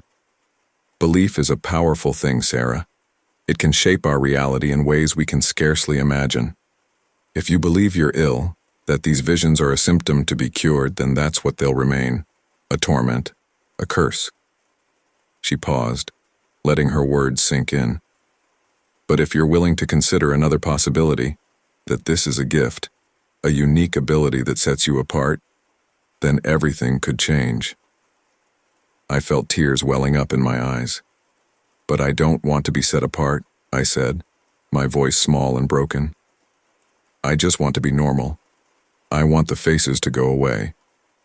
Esther shook her head sadly. I'm afraid that's not an option, my dear. Once the veil has been lifted, it can't simply be lowered again. But I can help you learn to control it, to understand what you're seeing. How? I asked, a flicker of hope igniting in my chest despite my skepticism. Esther stood, moving to one of the cluttered shelves. She returned with a small, ornate box. This contains herbs and crystals that can help calm your mind and stabilize your visions, she explained, handing me the box. Use them when you meditate. Yes, you'll need to learn to meditate, she added, seeing my expression. It will help you focus your ability to see clearly rather than in fragmented, terrifying flashes. I took the box, turning it over in my hands. It felt warm, almost alive. And this will make the faces stop? Esther shook her head. No, child. It will help you see them for what they truly are. And in time, with practice, you'll learn to communicate with them. A chill ran down my spine at the thought. Communicate? I don't think I want that. It's natural to be afraid, Esther said gently. But remember, fear is often born of misunderstanding. These beings, they're not trying to harm you. They're simply curious about the human who can see them. I sat there for a long moment, turning the box over in my hands, my mind reeling. Part of me wanted to throw the box across the room, to run out of this strange shop and never look back, to cling to the belief that I was simply ill, that there was a rational medical explanation for everything I was experiencing. But another part of me, a part I'd been trying to ignore for weeks, whispered that Esther might be right, that what I was experiencing went beyond the realm of ordinary illness. What if you're wrong? I asked finally, my voice barely audible. What if this doesn't help? Esther smiled kindly. Then you'll be no worse off than you are now. But what if I'm right, Sarah? What if this is the key to understanding your experiences, to finding peace? I took a deep breath, feeling as though I stood on the edge of a precipice. To step forward was to embrace a reality I wasn't sure I was ready for. To step back was to remain trapped in fear and confusion. Okay, I said finally, I'll try it. What do I need to do? Esther's face lit up with a warm smile. First, we need to create a safe space for you to explore your ability. Do you have somewhere quiet where you won't be disturbed? I thought about my cramped dorm room, my worried roommate. Not really, I admitted. Then you're welcome to use the back room here, Esther offered, gesturing to a beaded curtain I hadn't noticed before. It's shielded. It will help block out external energies that might interfere with your visions. She led me through the curtain into a small, dimly lit room. Cushions were scattered on the floor around a low table, and the air was heavy with the scent of sage. Sit, Esther instructed, indicating one of the cushions. Make yourself comfortable. As I settled onto the cushion, Esther busied herself lighting candles and arranging items from the box she'd given me. Now, she said, sitting across from me, I want you to close your eyes and take deep breaths. Focus on the sound of my voice. I did as she instructed, feeling my heart rate slow as I breathed deeply. Picture a white light surrounding you, Esther continued, her voice low and soothing. This light is your protection. Nothing can harm you within it. As I focused on imagining the light, I felt a strange warmth spreading through my body. The ever-present fear that had been my constant companion for weeks began to recede. Now, Esther said softly, I want you to think about the faces you've been seeing. Don't try to force them to appear, just be open to them. Immediately, I felt my body tense. I don't know if I can, I whispered, my eyes still closed. You can, Esther assured me. Remember, you're safe here. Nothing can harm you. Taking another deep breath, I let my mind drift to the faces that had been haunting me. Almost immediately, they began to appear behind my closed eyelids. But something was different this time. They seemed less threatening, more curious. What do you see? Esther asked. The faces, I said, my voice shaky. But they're different, clearer, less scary. Good, Esther encouraged. Now try to focus on one of them, the one that seems most distinct. I did as she said, concentrating on a face that seemed to stand out from the others. As I focused, its features became clearer, more defined. And suddenly I realized something that took my breath away. It's smiling at me, I whispered in awe. Excellent, Esther said, her voice warm with approval. You're beginning to see them as they truly are. Not monsters, not horrors, but simply beings different from us. As the session continued, Esther guided me through exercises to help me focus and interpret my visions. By the time she gently brought me out of the meditative state, I felt different, lighter somehow. The constant fear that had been my companion for weeks had receded to a manageable level. How do you feel? Esther asked as I opened my eyes, blinking in the dim light. Better, I said, surprised to find it was true. Calmer, like maybe I'm not going crazy after all. Esther smiled warmly. You're not crazy, Sarah. You're gifted. And with time and practice, you'll learn to control and understand your ability.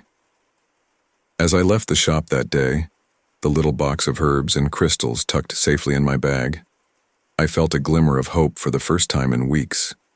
The faces were still there, hovering at the edges of my vision, but they no longer filled me with paralyzing terror.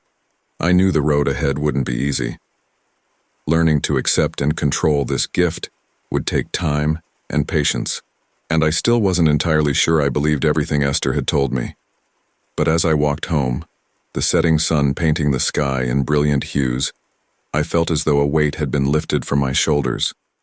Whether Esther was right about me being a seer, or whether this was all an elaborate coping mechanism my mind had created, one thing was certain. I had taken the first step towards understanding my experiences, towards reclaiming control of my life. And for now, that was enough. The anticipation of what was to come weighed heavily on me as I walked back to Esther's shop the next day.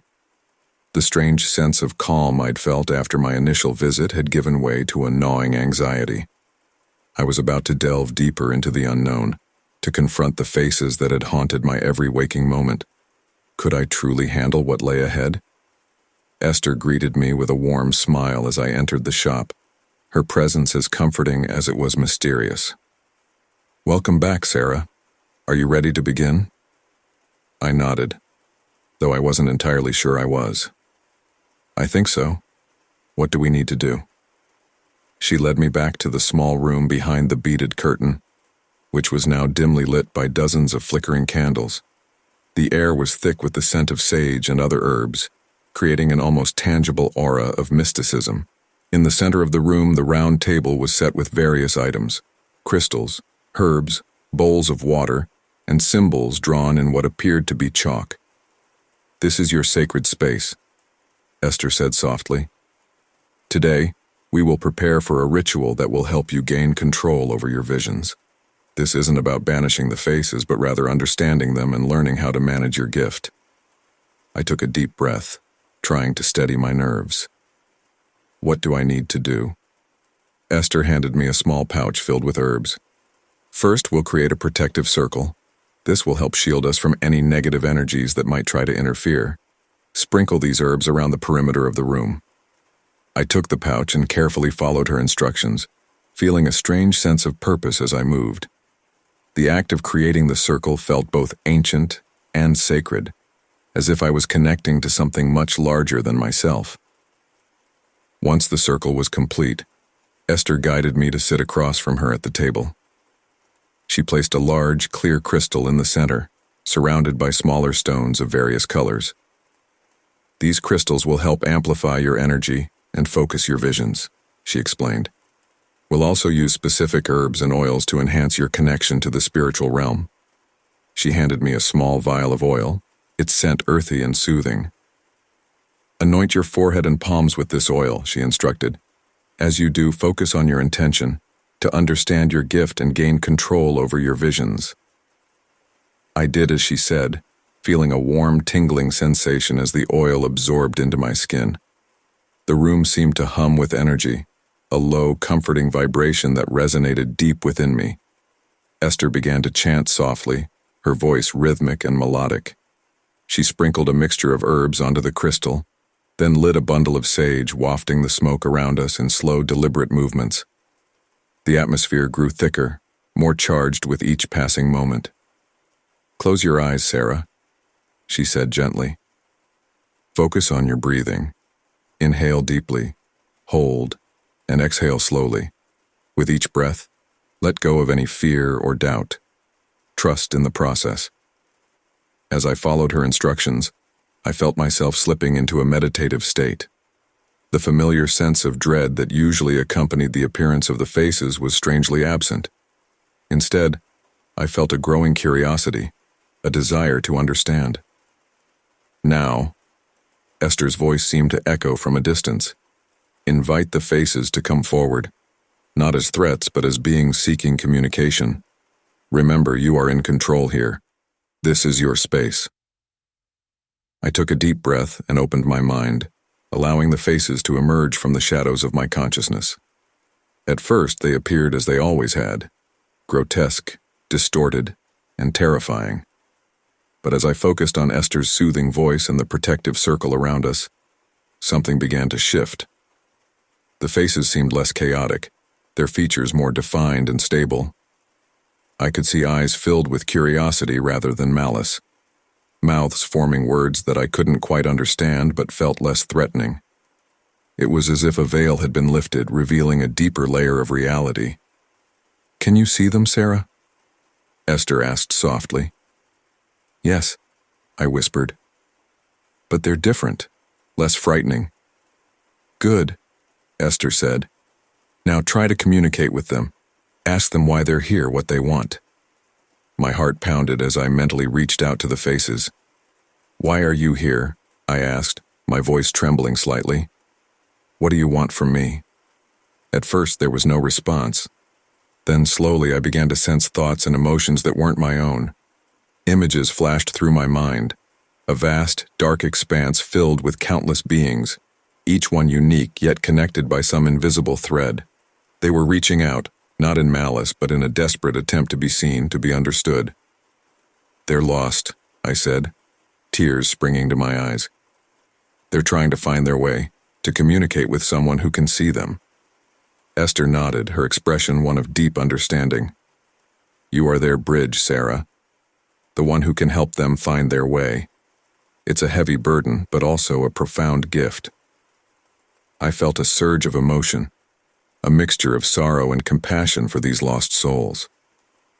"What do I do?" I asked, my voice breaking. "How do I help them?" "By acknowledging them, by listening," Esther said gently. "Not all of them will have the same needs or messages. Some may simply need recognition, while others might seek guidance or closure. It's up to you to discern their intentions and decide how best to respond." As the ritual continued, I felt a growing sense of connection to the faces. They were no longer faceless horrors, but individuals with stories and emotions. The fear that had once paralyzed me was replaced by a sense of purpose and responsibility. When the ritual finally ended, I felt both exhausted and invigorated. The faces were still there, but they no longer held the same power over me. I had taken the first step towards understanding and controlling my gift. Esther smiled at me, her eyes filled with pride. "You've done well, Sarah. This is just the beginning, but you've made incredible progress. Remember, you're not alone in this. I'm here to guide you. And there are others like you out there." I nodded, feeling a deep sense of gratitude. "Thank you, Esther. I don't know what I would have done without your help." She squeezed my hand gently. "You're stronger than you realize, Sarah. Trust in yourself and your abilities. The path ahead may be challenging, but you have the strength to walk it." As I left the shop, the sun was beginning to set, casting a golden glow over the city. For the first time in weeks, I felt a sense of peace. The journey was far from over, but I was no longer walking it alone. And as I looked out at the world, I realized that the faces were not my enemies, but my allies. Together, we would navigate the unknown, bridging the gap between worlds and finding a way to coexist. It was a daunting task, but I felt ready. With Esther's guidance and my newfound understanding, I knew I could face whatever challenges lay ahead. The ritual had not only prepared me for the journey, but had also revealed a truth I had been too afraid to see: that I was not a victim, but a seer, with the power to shape my own destiny. The memory of the ritual with Esther gave me a semblance of peace, but the haunting faces persisted. They hovered at the periphery of my vision, never fully retreating. I had hoped the initial session would offer more immediate relief, but Esther had warned me that understanding and control would take time. Nonetheless, the burden of seeing these faces every day was becoming unbearable. I needed something more immediate, more decisive. 2 days after my first ritual with Esther, I returned to her shop feeling both desperate and determined. As I stepped inside, the familiar scent of sage and incense enveloped me, and the weight of the world seemed to lessen, if only slightly. Esther greeted me with her usual warm smile. "Welcome back, Sarah. How are you feeling?" I sighed heavily, sinking into the armchair opposite her. "The faces are still there, Esther. I thought the ritual would help more." Her eyes softened with understanding. "It's a process, my dear.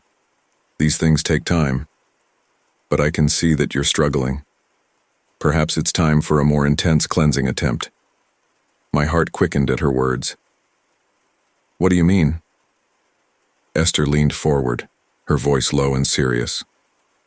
"We performed a basic ritual to help you begin to understand and manage your gift. However, given the persistence of your visions, it might be necessary to conduct a deeper cleansing ritual. This will be more intense and potentially more dangerous, but it could offer the relief you seek." "Dangerous? How?" I asked, my curiosity piqued but tinged with fear.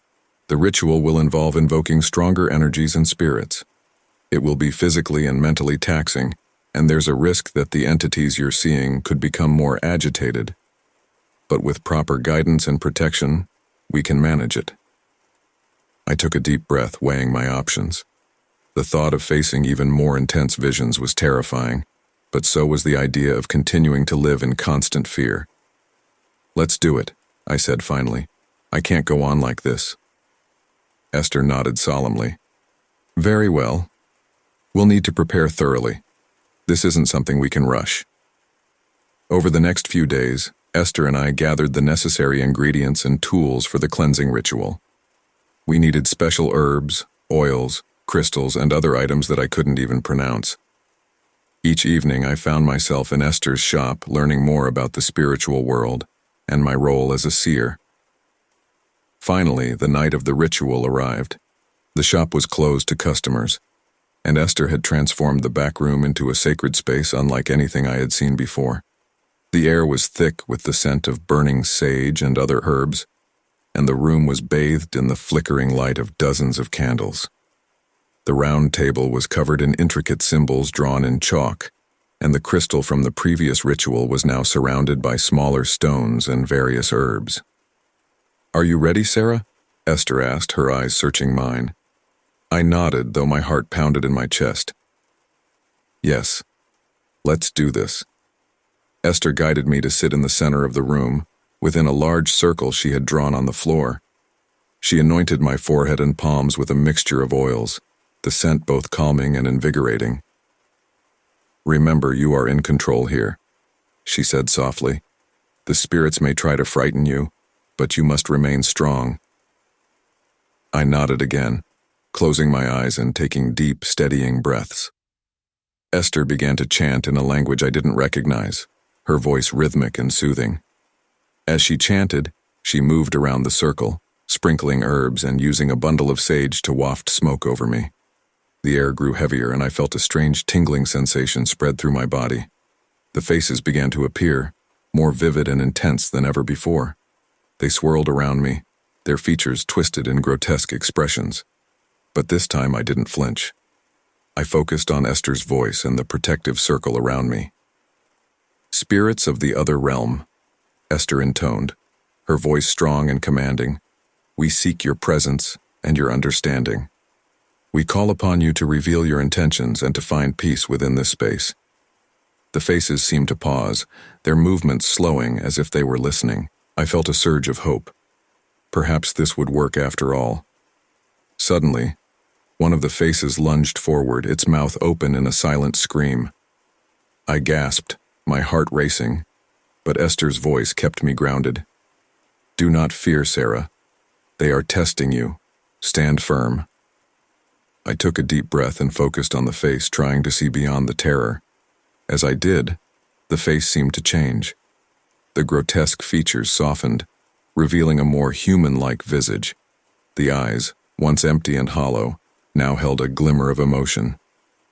"Why are you here?" I asked, my voice trembling but determined. The face seemed to struggle, its features shifting and flickering. Then in a voice that was barely more than a whisper, it replied, "Lost, seeking, light." Tears sprang to my eyes. These weren't just monstrous entities, they were lost souls, trapped between worlds. "How can I help you?" I asked, my heart aching with empathy. "Light, guide, peace," the face whispered before fading back into the swirling mass. Esther's chanting grew louder, more insistent. "Spirits, we offer you the light and the guidance you seek. Find peace in this space, and move on to where you belong." The room seemed to vibrate with energy, the air crackling with intensity. The faces swirled faster, their expressions a mix of fear, anger, and longing. I felt a wave of dizziness wash over me, but I forced myself to stay focused. "Hold on, Sarah." Esther's voice cut through the chaos. "We're almost there." I closed my eyes and pictured the white light surrounding me, growing stronger and brighter. The faces reacted, their movements becoming more frantic. But as the light intensified, they began to fade, one by one, until only a few remained. "Go to the light," I urged them. "Find peace." The last of the faces hesitated, then slowly moved towards the light. As they disappeared, the room grew still, the air heavy with a strange sense of calm. Esther's chanting slowed and then ceased. She knelt beside me, her hand warm on my shoulder. "You did it, Sarah. You faced them and you helped them find peace." I opened my eyes, tears streaming down my face. "Are they gone?" "For now," Esther said gently. "But this is just the beginning. You have a powerful gift, Sarah. With time and practice, you'll learn to control it fully." I nodded, exhaustion washing over me.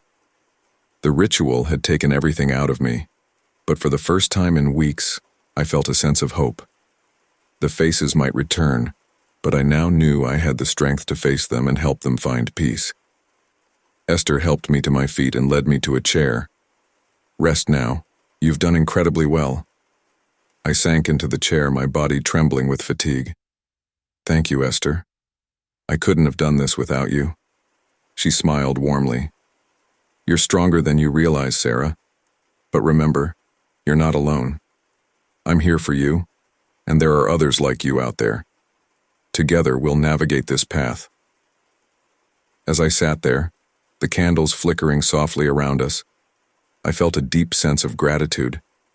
The cleansing ritual had been intense and terrifying, but it had also revealed a truth I had been too afraid to see. I was not a victim of my visions, but a guide for the lost souls seeking peace. In the days that followed, I continued to visit Esther, learning more about my gift and how to manage it. The faces still appeared, but they were less frequent and less frightening. I began to see them not as threats, but as souls in need of guidance. One evening, as I sat with Esther in the back room, I asked her about her own experiences. "Have you always been able to see spirits?" Esther nodded, her expression thoughtful. "Yes, ever since I was a child. It was difficult at first, but with the guidance of my mentor, I learned to understand and control my gift. Now I use it to help others just as she helped me." "Do you ever get scared?" I asked, my voice barely above a whisper. "Of course," Esther replied, her eyes kind. "There are always moments of fear and doubt, but I've learned that fear is just another emotion, one that can be managed and understood. The spirits we see are often just as scared as we are. They need our help to find their way." Her words resonated deeply with me. I realized that my fear had been feeding the intensity of my visions, creating a cycle of terror and confusion. By facing that fear and understanding the spirits, I could break the cycle and find peace. As I left Esther's shop that night, I felt a sense of determination. The road ahead would be challenging, but I was no longer walking it alone. With Esther's guidance and my growing understanding of my gift, I knew I could face whatever came my way. The cleansing ritual had not been a one-time fix, but a crucial step in my journey. It had shown me the power of my gift and the responsibility that came with it. And most importantly, it had given me the strength to face my fears and help those in need. As I walked home, the night air cool and crisp, I felt a renewed sense of purpose. The faces might return, but I was ready for them. I was a seer, a guide for the lost, and I would do whatever it took to fulfill that role. And for the first time in weeks, I felt truly at peace. The cleansing ritual with Esther had given me a sense of peace, but the faces still appeared intermittently, sometimes catching me off guard. Each encounter was a reminder of the ongoing battle I faced. However, I was beginning to see these entities not as threats but as lost souls needing guidance. Little did I know that the next face I would encounter would be one I knew all too well, shaking my newfound resolve to its core. It was a typical Tuesday evening, and I was studying in my dorm room. Lily was out with friends, leaving me alone with my thoughts and my textbooks. The stillness of the room was comforting, yet the ever-present tension of the faces lingered in the background. I tried to focus on my notes, but my mind kept wandering back to the cleansing ritual and the spirits I had encountered. As I reviewed my biochemistry notes, I felt a familiar chill run down my spine. I glanced around the room, my heart rate quickening. The faces usually appeared in my peripheral vision, but this time, something felt different. I could sense a presence, but it was closer, more intimate.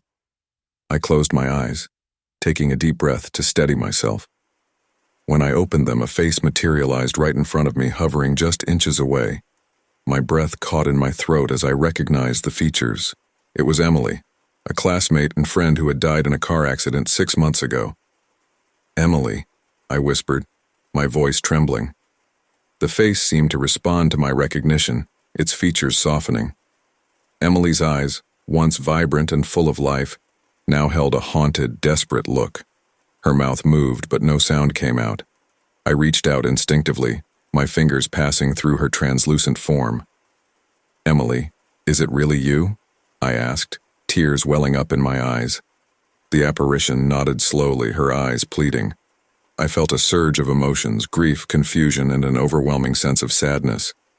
Emily had been one of the brightest lights in my life, and her sudden death had left a void that I had struggled to fill. "What do you need from me?" I asked, my voice barely audible. Emily's mouth moved again, forming silent words.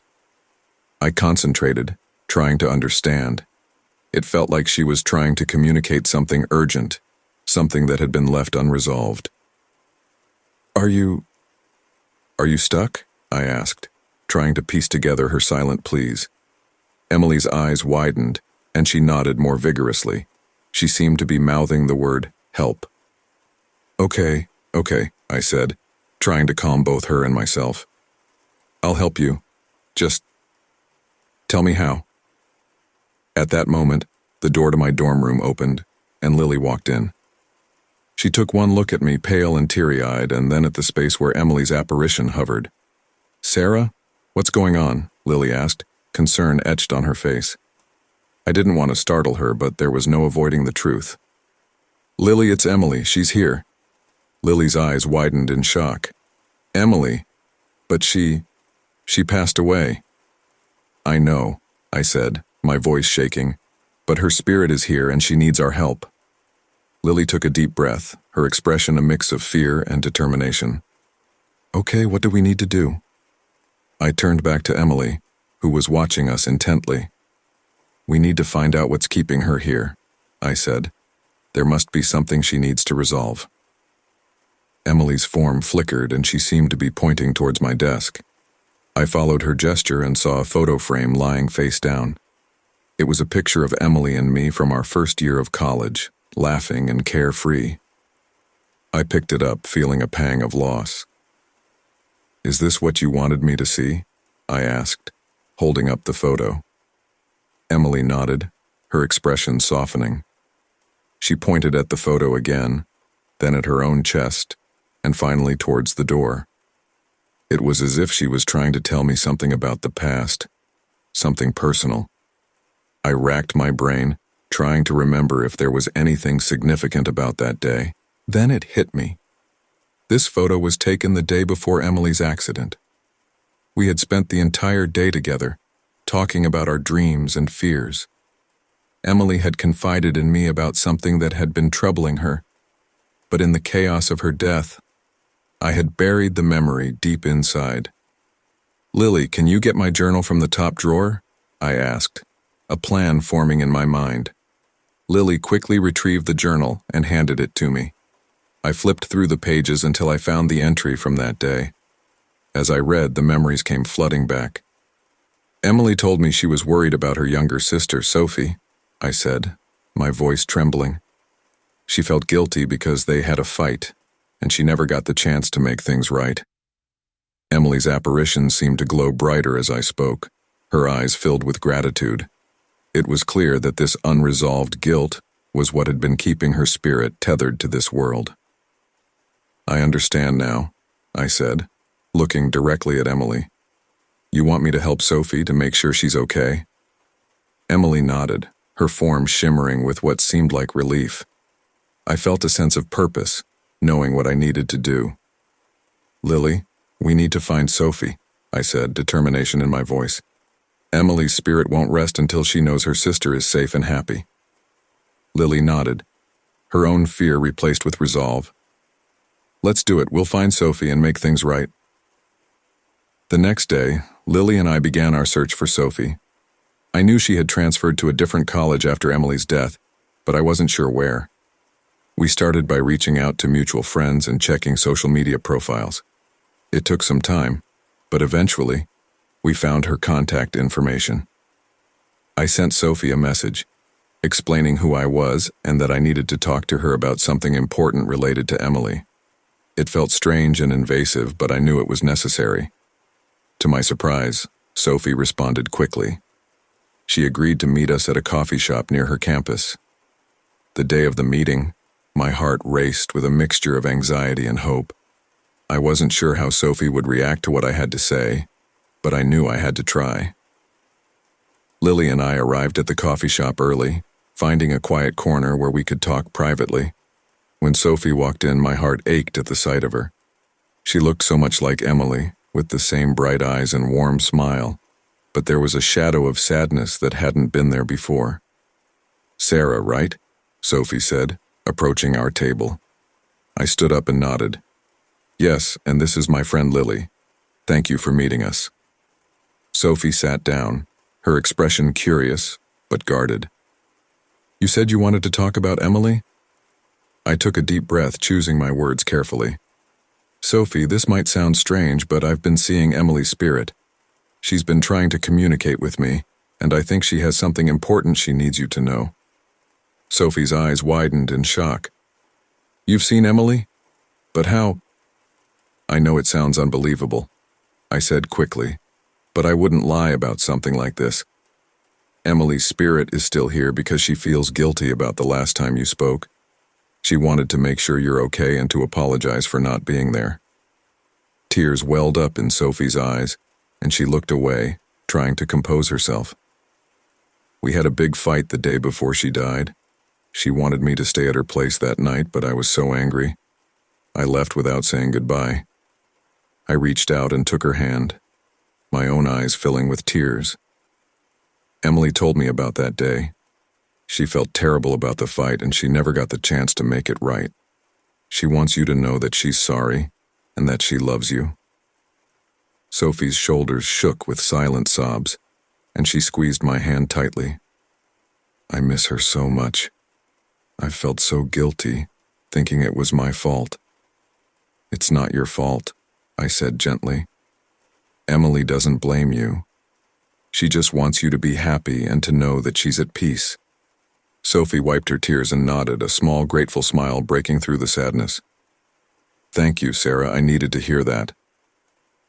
As we sat together, sharing memories of Emily and comforting each other, I felt a sense of closure.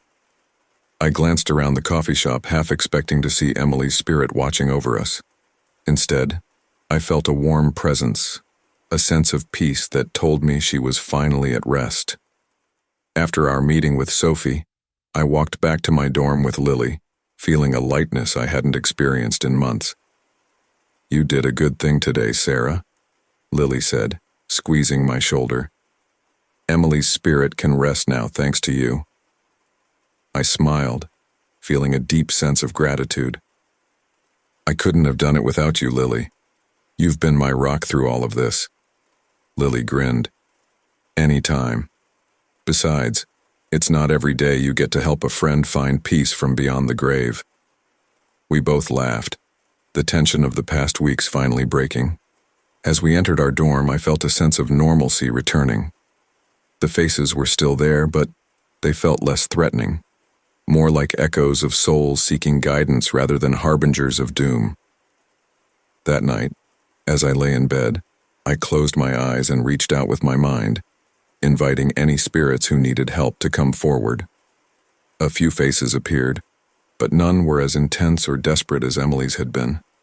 I felt a sense of purpose, knowing that I could make a difference, even in the smallest ways.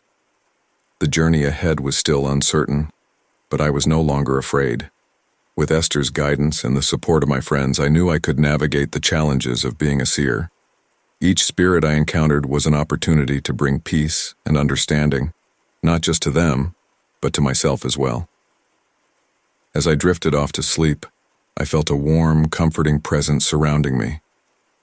Emily's spirit, finally at peace, had given me the strength and clarity I needed to embrace my gift. and for that, I would always be grateful. The encounter with Emily's spirit had been a profound experience, bringing both closure and a deeper understanding of my gift. However, the faces continued to haunt me, each one a reminder that my journey was far from over. It was time to delve deeper into the truth of my abilities and to understand the full extent of what it meant to be a seer. I returned to Esther's shop the following week, determined to learn more. The familiar scent of sage and incense greeted me as I entered, and I found Esther arranging crystals on a display table.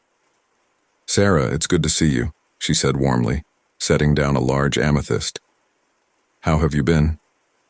"Better," I admitted, feeling a sense of relief wash over me. Helping Emily find peace was a turning point, but I still feel like there's so much I don't understand about my gift. Esther nodded, her expression serious. "Understanding your gift is a journey, not a destination. Each spirit you help will teach you something new. But I agree. It's time you learned more about the nature of your abilities and how to control them more effectively." She led me to the back room, where a circle of cushions surrounded the low table we had used during the cleansing ritual. The room was filled with the soft glow of candlelight, creating an atmosphere of calm and introspection. "Sit," Esther instructed, taking her place across from me. "Today, we will explore the nature of your third eye and what it means to have it open." "The third eye?" I asked, settling onto a cushion. "I've read about it, but I'm not sure I fully understand what it is." Esther smiled, her eyes twinkling with a mix of knowledge and mystery. The third eye, also known as the Ajna chakra in Eastern traditions, is the center of intuition and spiritual sight. When it's open, it allows you to perceive things beyond the physical realm, spirits, energies, and even glimpses of other dimensions. "So, that's why I can see the faces," I said, the pieces of the puzzle beginning to fit together. "Yes," Esther confirmed. "Your third eye is fully open, making you sensitive to the spiritual realm. This is both a gift and a responsibility. It's why you see spirits seeking help and why you must learn to manage this ability." I nodded, absorbing her words. "But why me? Why is my third eye open when so many others aren't?" "Many factors can contribute to the opening of the third eye," Esther explained. "Sometimes it's a result of past life experiences. Other times it's triggered by intense emotional or spiritual events in this life. It's possible that your natural sensitivity, combined with certain experiences, led to this awakening." I thought back to the moments of my life that might have contributed to this. My fascination with the supernatural as a child, the trauma of losing loved ones, and the intense emotions I had felt over the years. "So, how do I control it?" I asked. "How do I stop the faces from overwhelming me?" Esther reached for a small pouch filled with herbs and crystals. "There are several techniques to manage your third eye. Meditation is key, as it helps you focus and control the flow of energy. These herbs and crystals can aid in grounding you and protecting your energy field." She handed me the pouch, and I examined its contents, a mix of lavender, sage, amethyst, and black tourmaline. "What do I do with these?" "Use the lavender and sage to cleanse your space and your aura," Esther instructed. "The amethyst helps enhance your intuition while providing a calming influence, and the black tourmaline is a powerful protective stone. Carry it with you to shield yourself from negative energies." I took a deep breath, feeling a sense of purpose. "I'll do whatever it takes to learn and control this gift." Esther smiled warmly. "That's the spirit. Now let's begin with a guided meditation to help you connect more deeply with your third eye." We both closed our eyes, and Esther's soothing voice guided me through the meditation. I focused on my breathing, feeling the energy around my third eye. A tingling sensation spread across my forehead, and I felt a sense of expansion, as if my perception was broadening. "Visualize a bright indigo light at the center of your forehead," Esther said softly. "This is the light of your third eye, your inner sight. Let it grow and illuminate your mind." As I visualized the indigo light, I felt a surge of energy, both powerful and comforting. The faces that had once seemed chaotic and terrifying now appeared more clearly, their features defined and their expressions filled with emotion. "Listen to what they are trying to tell you," Esther continued. "They seek your help, but you must also seek to understand them." I focused on one of the faces, a woman with long, flowing hair and sorrowful eyes. Her mouth moved and I strained to hear her words. "Please, help. Find my daughter," she whispered, her voice filled with desperation. "What's your name?" I asked, my voice steady despite the intensity of the moment. "Maria," she replied. "My daughter. She's alone. She needs me." I opened my eyes, the connection fading but leaving a lasting impression. "Esther, there's a woman named Maria. She's looking for her daughter." Esther nodded, her expression encouraging. "Good. You're beginning to connect more deeply. Now let's find out more about Maria and how you can help her." Over the next few hours, we delved into techniques for deepening my connection with the spirits and understanding their messages. Esther taught me how to use a pendulum to communicate with them and how to create a safe space for them to come forward.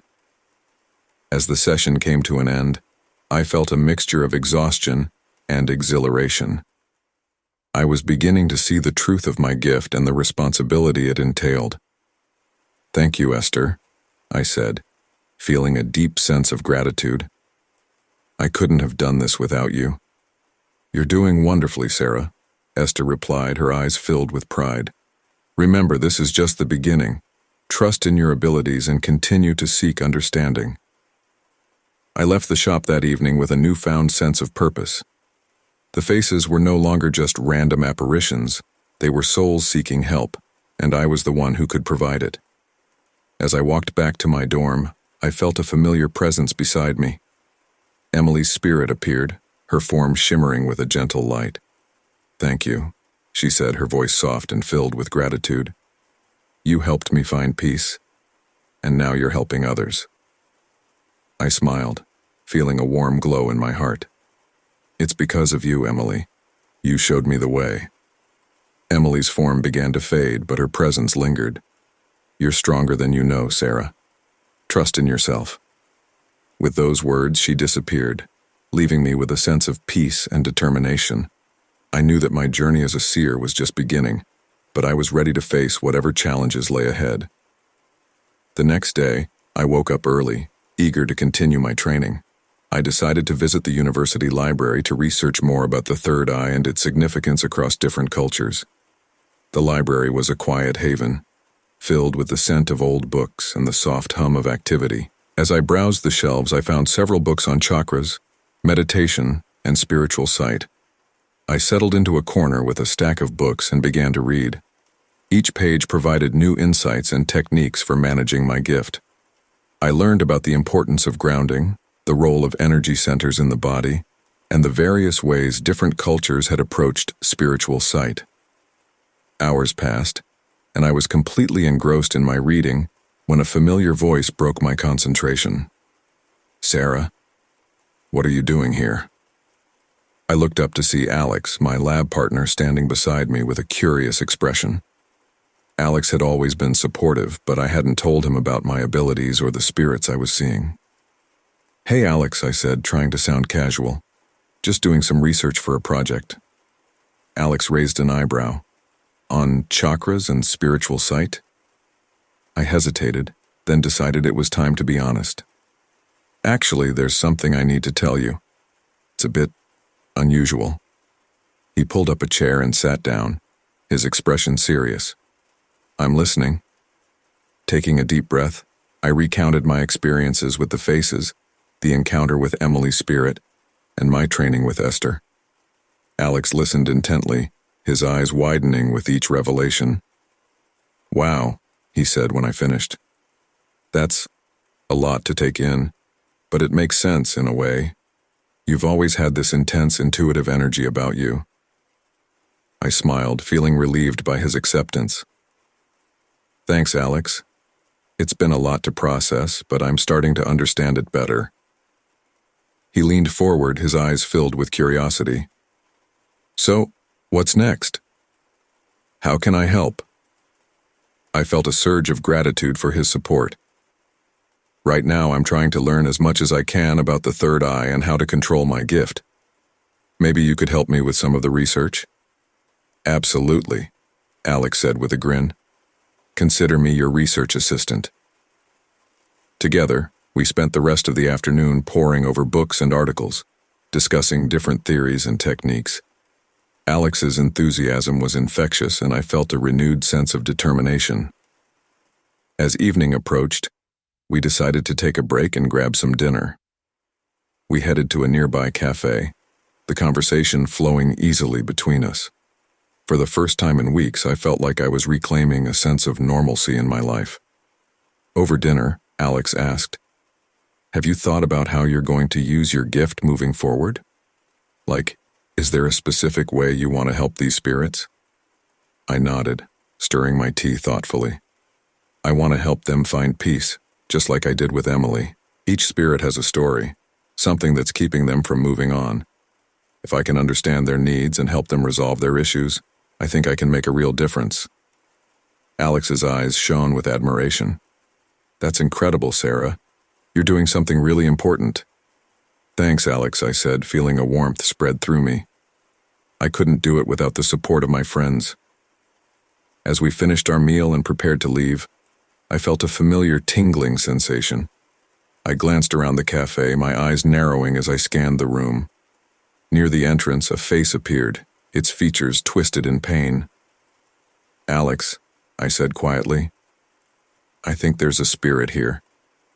He followed my gaze, his expression serious. "What do we do?"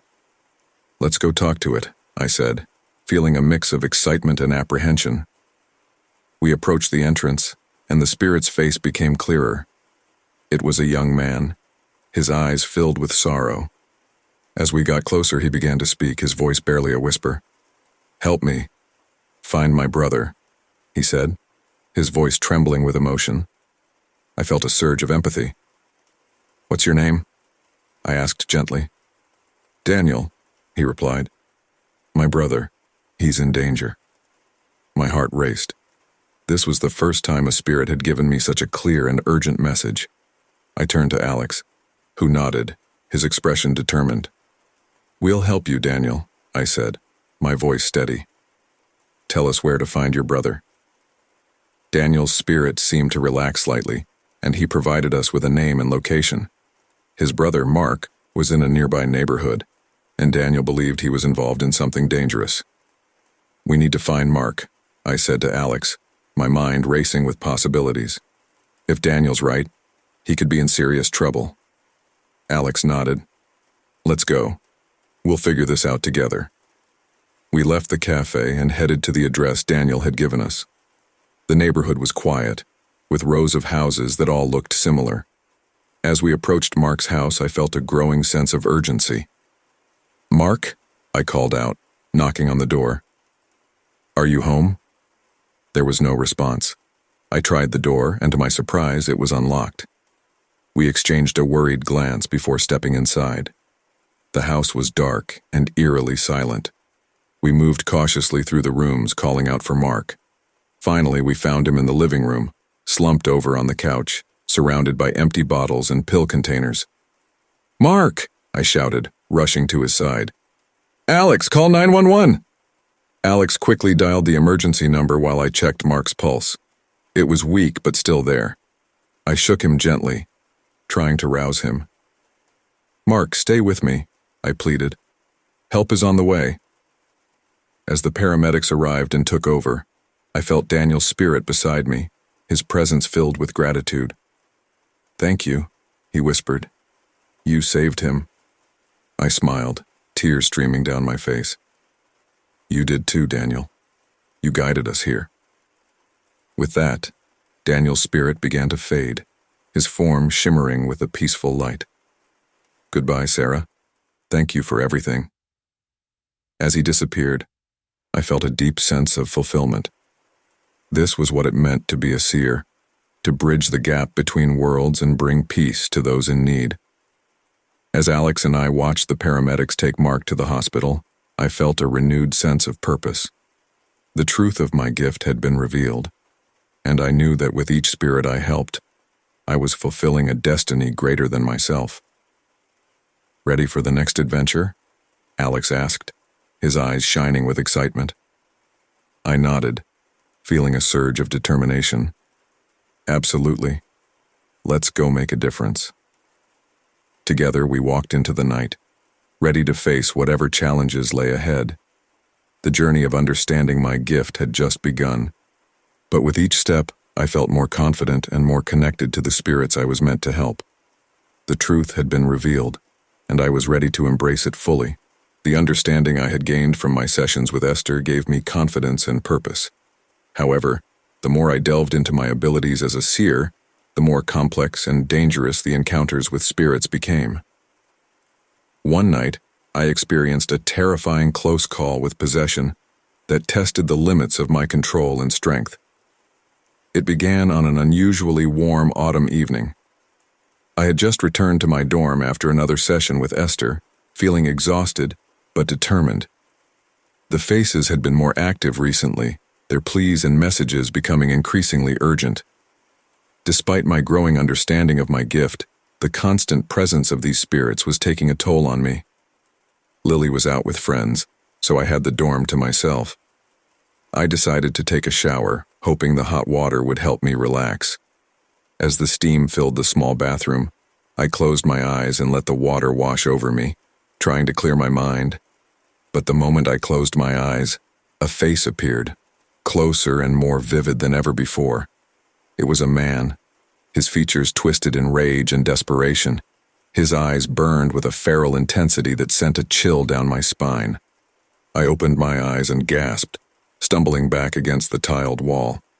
The face remained, hovering in the steam like a specter. "Who are you?" I whispered, my voice trembling.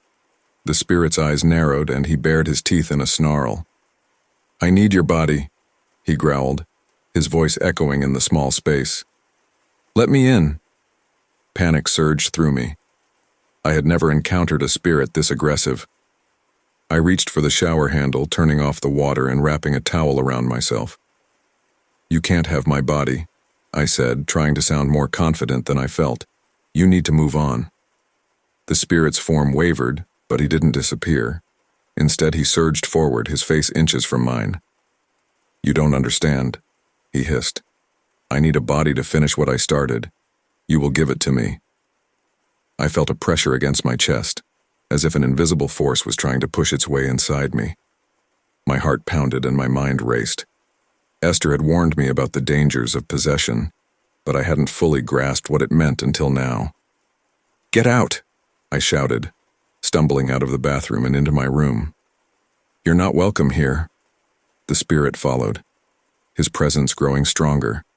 I could feel him pushing against my defenses, trying to force his way into my mind. I reached for the pouch of herbs and crystals Esther had given me, fumbling to open it with shaking hands. "Leave me alone," I cried, scattering the contents of the pouch around the room. The protective energy from the herbs and crystals created a barrier, and the spirit recoiled, his form flickering. But he didn't leave. Instead, he circled the perimeter of the room, his eyes locked on mine. "You can't keep me out forever," he sneered. "I'll find a way in." I sank to the floor, my back against the bed, trying to steady my breathing. I knew I needed help. This was beyond anything I had faced before. With shaking hands, I grabbed my phone and called Esther. "Esther, it's Sarah," I said, my voice barely above a whisper. "I need your help. There's a spirit trying to possess me." Esther's voice was calm and reassuring. "I'm on my way, Sarah. Hold on. Remember your training. Keep your defenses up." I nodded, even though she couldn't see me. "Please hurry." As I waited for Esther, the spirit continued to circle the room, his eyes never leaving mine. I could feel his anger and desperation, like a physical force, pressing against my mind and body. I tried to focus on the protective energy of the herbs and crystals, but the fear was overwhelming. Minutes felt like hours. But finally, I heard a knock at the door. I scrambled to my feet and opened it, relief flooding through me as Esther stepped inside. "Sarah?" she said, her voice filled with concern. "Tell me what happened." I quickly explained the encounter, my words tumbling out in a rush. Esther listened intently, her eyes narrowing as she took in the situation. "This spirit is strong," she said, her voice steady. "We need to perform a banishing ritual immediately. He's too dangerous to be left here." She began to set up for the ritual, lighting candles and arranging the herbs and crystals in a specific pattern. I watched, trying to calm my racing heart. "Sarah, I need you to focus," Esther said, looking up at me. "This will require all of your strength and concentration. Do you understand?" I nodded, taking a deep breath. "I understand." We sat across from each other, the candles casting flickering shadows around the room. Esther began to chant, her voice low and melodic. I closed my eyes and joined her, feeling the protective energy build around us. The spirit's presence grew more intense, and I felt a cold, invasive force pushing against my mind. I fought back, drawing on the strength of the protective barrier and the energy of the banishing ritual. "You cannot have my body," I said firmly, my voice steady. "You must move on." The spirit snarled, his form flickering wildly. "I will not be denied." Esther's chanting grew louder, and I felt the energy around us intensify. The spirit let out a furious scream, and I felt a sudden, intense pressure as he made one last attempt to break through my defenses. "Stay strong, Sarah," Esther shouted, her voice cutting through the chaos. "Focus on the light within you." I closed my eyes and visualized a bright, white light at the center of my being. I let it grow and expand, pushing back against the dark force trying to invade my mind. The spirit screamed again, but this time, it was a scream of defeat. I felt a sudden release, as if a weight had been lifted from my chest. The spirit's presence faded, and the room grew still. I opened my eyes to see Esther smiling at me, her face filled with pride. "You did it, Sarah," she said softly. "You banished him." I let out a shaky breath, tears streaming down my face. "I couldn't have done it without you, Esther. Thank you." She reached out and squeezed my hand. "You're stronger than you know, Sarah. This was a close call, but you held your ground. You should be proud of yourself." I nodded, feeling a mix of relief and exhaustion. I just want to understand why this is happening. Why are these spirits so desperate?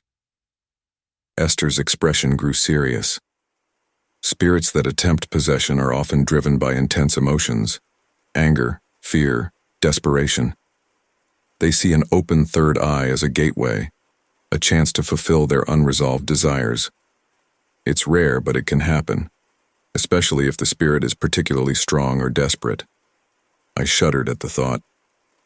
How can I prevent this from happening again?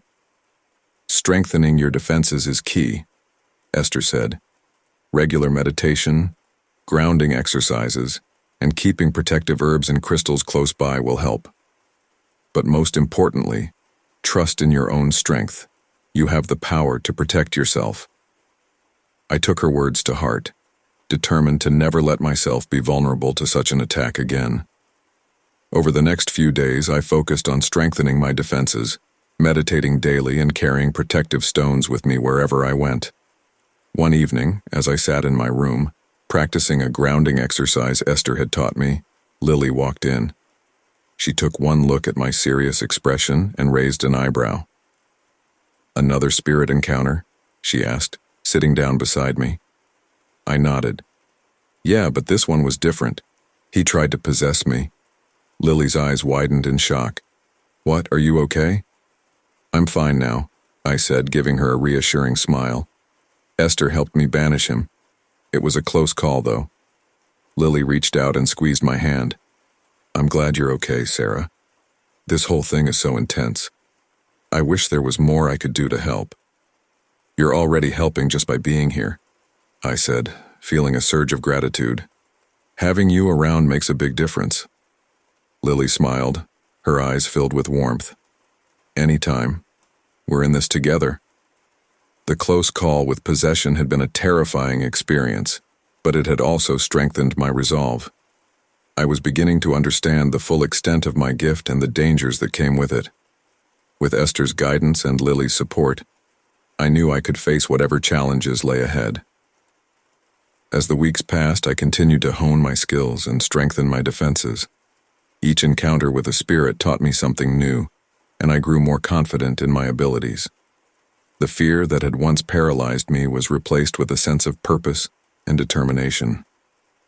One evening, as I sat in my room preparing for another meditation session, my phone rang. It was Esther. "Sarah, I have some news," she said, her voice filled with excitement. "There's a gathering of seers happening next month. It's a chance to meet others like us, to share experiences and learn from each other. I think you should come." My heart raced with excitement. "That sounds amazing, Esther. I'd love to go." "Great," she said. "I'll send you the details. It's going to be a wonderful opportunity for you to expand your knowledge and connect with others who understand what you're going through." As I hung up the phone, I felt a sense of anticipation and excitement. The journey of understanding my gift was far from over, but I was ready to embrace it fully. With each spirit I helped, each challenge I faced, I grew stronger and more confident. The close call with possession had been a turning point, a reminder of the power and responsibility that came with being a seer, but it had also shown me the strength within myself and the support of those around me. As I closed my eyes and began my meditation, I felt a sense of peace and determination. The faces might still appear, but I was ready for them. I was a seer, a guide for the lost, and I would face whatever came my way with courage and strength. And with that, I let the light within me grow, embracing the journey ahead with an open heart and a steadfast spirit. The close call with possession had left me shaken, but more determined than ever to master my abilities. The faces continued to appear, each one a reminder that my journey was far from over. However, a new sense of urgency had taken hold. The spirits' messages were becoming more desperate, their faces more distorted with fear and anxiety. It felt as though something was building, a storm brewing on the horizon. One evening, as I was meditating in my dorm room, a particularly intense vision interrupted my focus. A spirit, her face twisted with terror, appeared before me. Her eyes were wide with fear, and her mouth moved frantically as she tried to speak. "Help! They're coming! No time!" I snapped out of my meditation, my heart racing. The urgency in her voice sent a chill down my spine. I reached for my phone and called Esther immediately. "Esther, something's wrong," I said, my voice trembling. A spirit just appeared to me, and she was terrified. She said, "They're coming. No time." "What does that mean?" Esther's voice was calm but serious. "It means something is happening in the spirit realm, something that could have serious consequences. We need to find out what it is and how to stop it. Can you come to the shop right away?" "Of course," I replied, already grabbing my coat and keys. "I'll be there as soon as I can." I arrived at Esther's shop, the familiar scent of sage and incense welcoming me. Esther was waiting for me in the back room, surrounded by her usual array of crystals and herbs. Her expression was grave.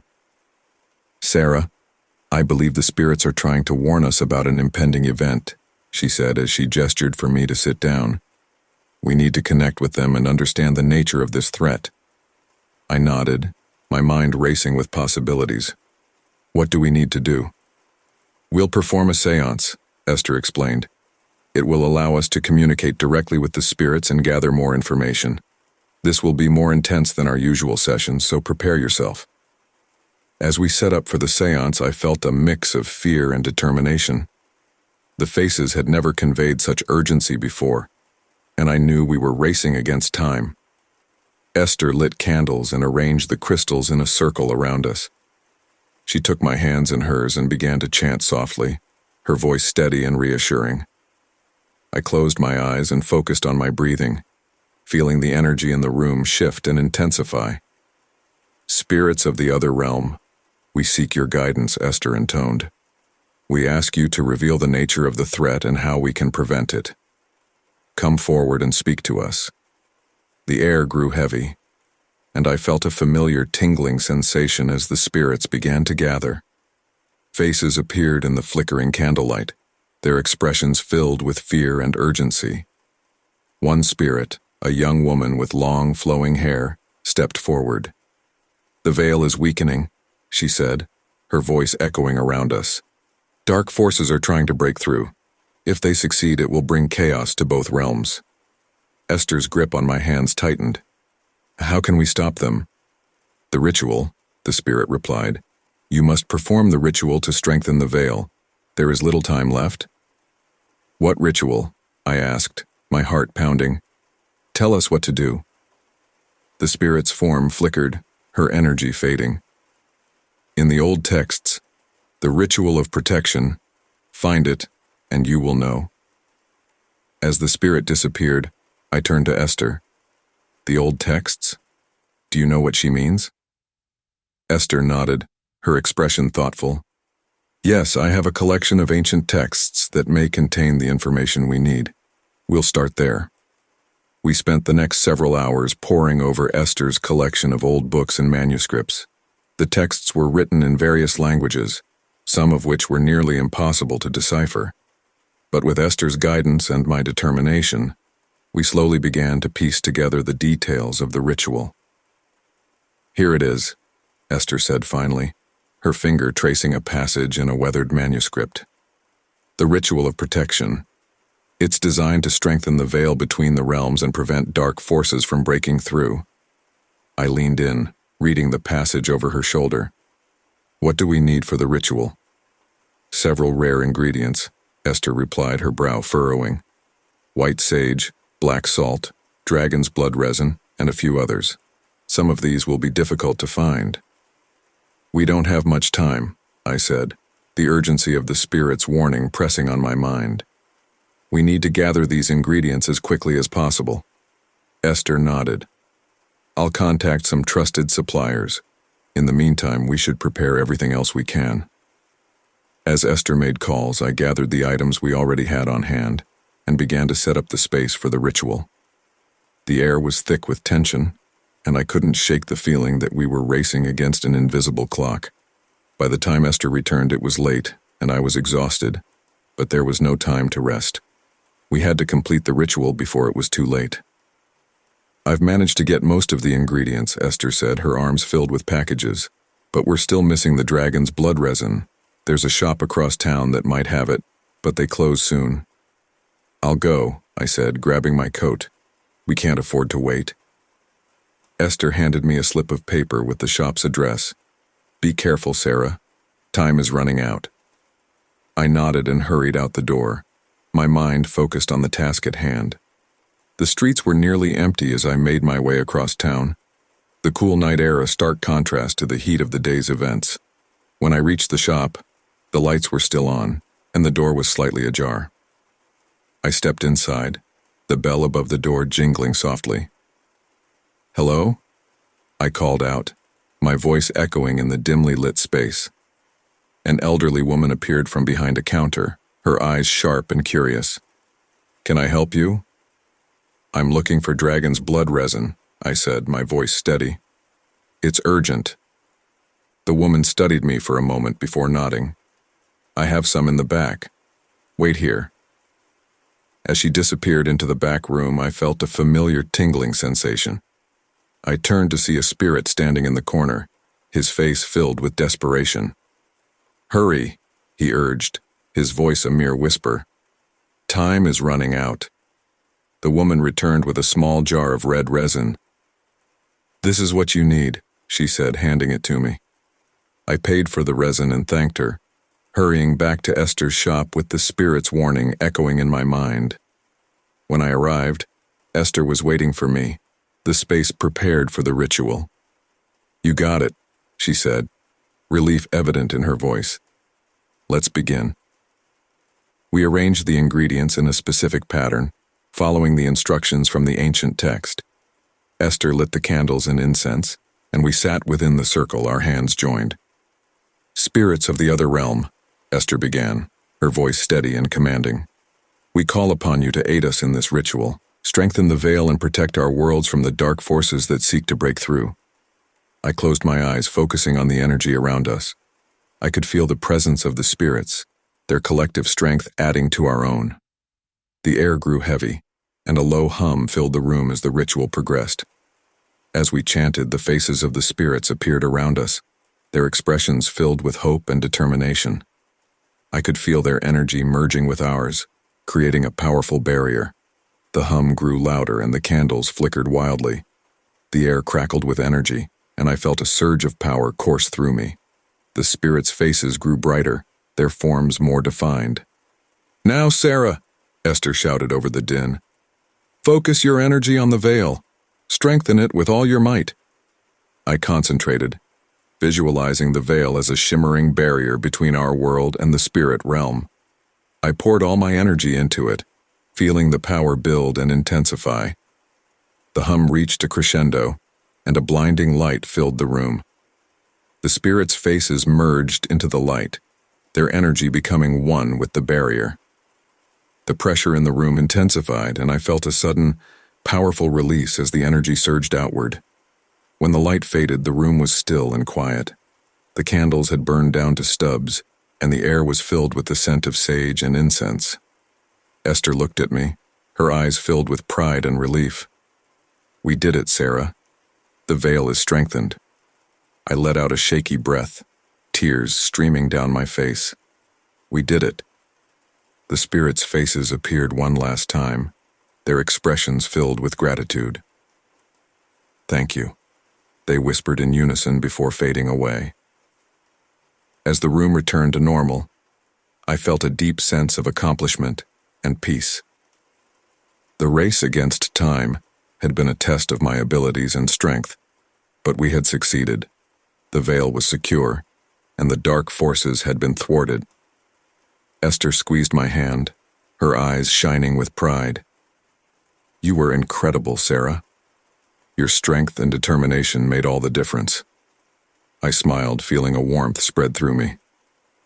"I couldn't have done it without you, Esther. Thank you for everything." As I left the shop that night, I felt a renewed sense of purpose and confidence. The journey of understanding and mastering my gift was far from over, but I knew I was on the right path. With each challenge, I grew stronger, more capable, and more determined to protect the balance between our world and the spirit realm.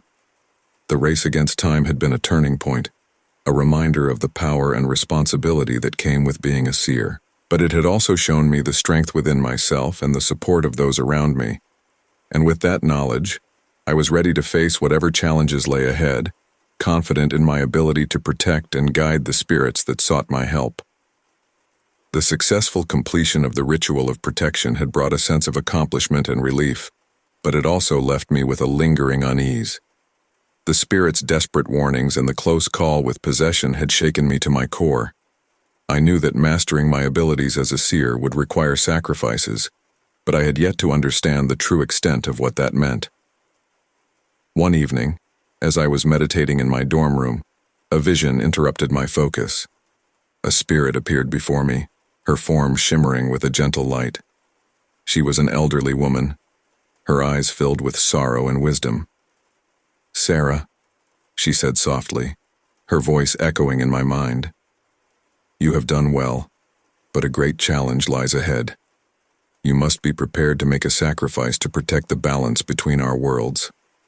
I opened my eyes, my heart pounding. "What kind of sacrifice?" I asked aloud, though I knew the spirit could hear my thoughts. The spirit's expression grew somber. "To strengthen the veil further and ensure the safety of both realms, you must give up something precious to you." But it had also shown me the strength within myself and the support of those around me. And with that knowledge, I was ready to face whatever challenges lay ahead, confident in my ability to protect and guide the spirits that sought my help. The successful completion of the ritual of protection had brought a sense of accomplishment and relief, but it also left me with a lingering unease. The spirit's desperate warnings and the close call with possession had shaken me to my core. I knew that mastering my abilities as a seer would require sacrifices, but I had yet to understand the true extent of what that meant. One evening, as I was meditating in my dorm room, a vision interrupted my focus. A spirit appeared before me, her form shimmering with a gentle light. She was an elderly woman, her eyes filled with sorrow and wisdom. "Sarah," she said softly, her voice echoing in my mind. "You have done well, but a great challenge lies ahead. You must be prepared to make a sacrifice to protect the balance between our worlds." I opened my eyes, my heart pounding. "What kind of sacrifice?" I asked aloud, though I knew the spirit could hear my thoughts. The spirit's expression grew somber. "To strengthen the veil further and ensure the safety of both realms, you must give up something precious to you. Only then will the balance be restored." I felt a knot form in my stomach. The thought of sacrificing something dear to me was terrifying, but I knew I had to do whatever it took to fulfill my role as a seer. "What do I need to do?" I asked, my voice steady despite the fear gnawing at me. "Seek out the Well of Souls," the spirit replied. "There you will find the guidance you need. But be warned, the path is treacherous, and the sacrifice will be great." The vision faded, leaving me alone with my thoughts. I knew I had to speak to Esther about this new revelation. Grabbing my coat and keys, I made my way to her shop, the weight of the spirit's words heavy on my mind. When I arrived, Esther was preparing for the evening's rituals. She looked up as I entered, her eyes filled with concern. "Sarah, what brings you here so late?" I quickly recounted the vision and the spirit's warning. Esther listened intently, her expression growing serious. "The Well of Souls," she said thoughtfully. "It is an ancient place of power, where the veil between our world and the spirit realm is thin. Many have sought its guidance, but few have returned unscathed."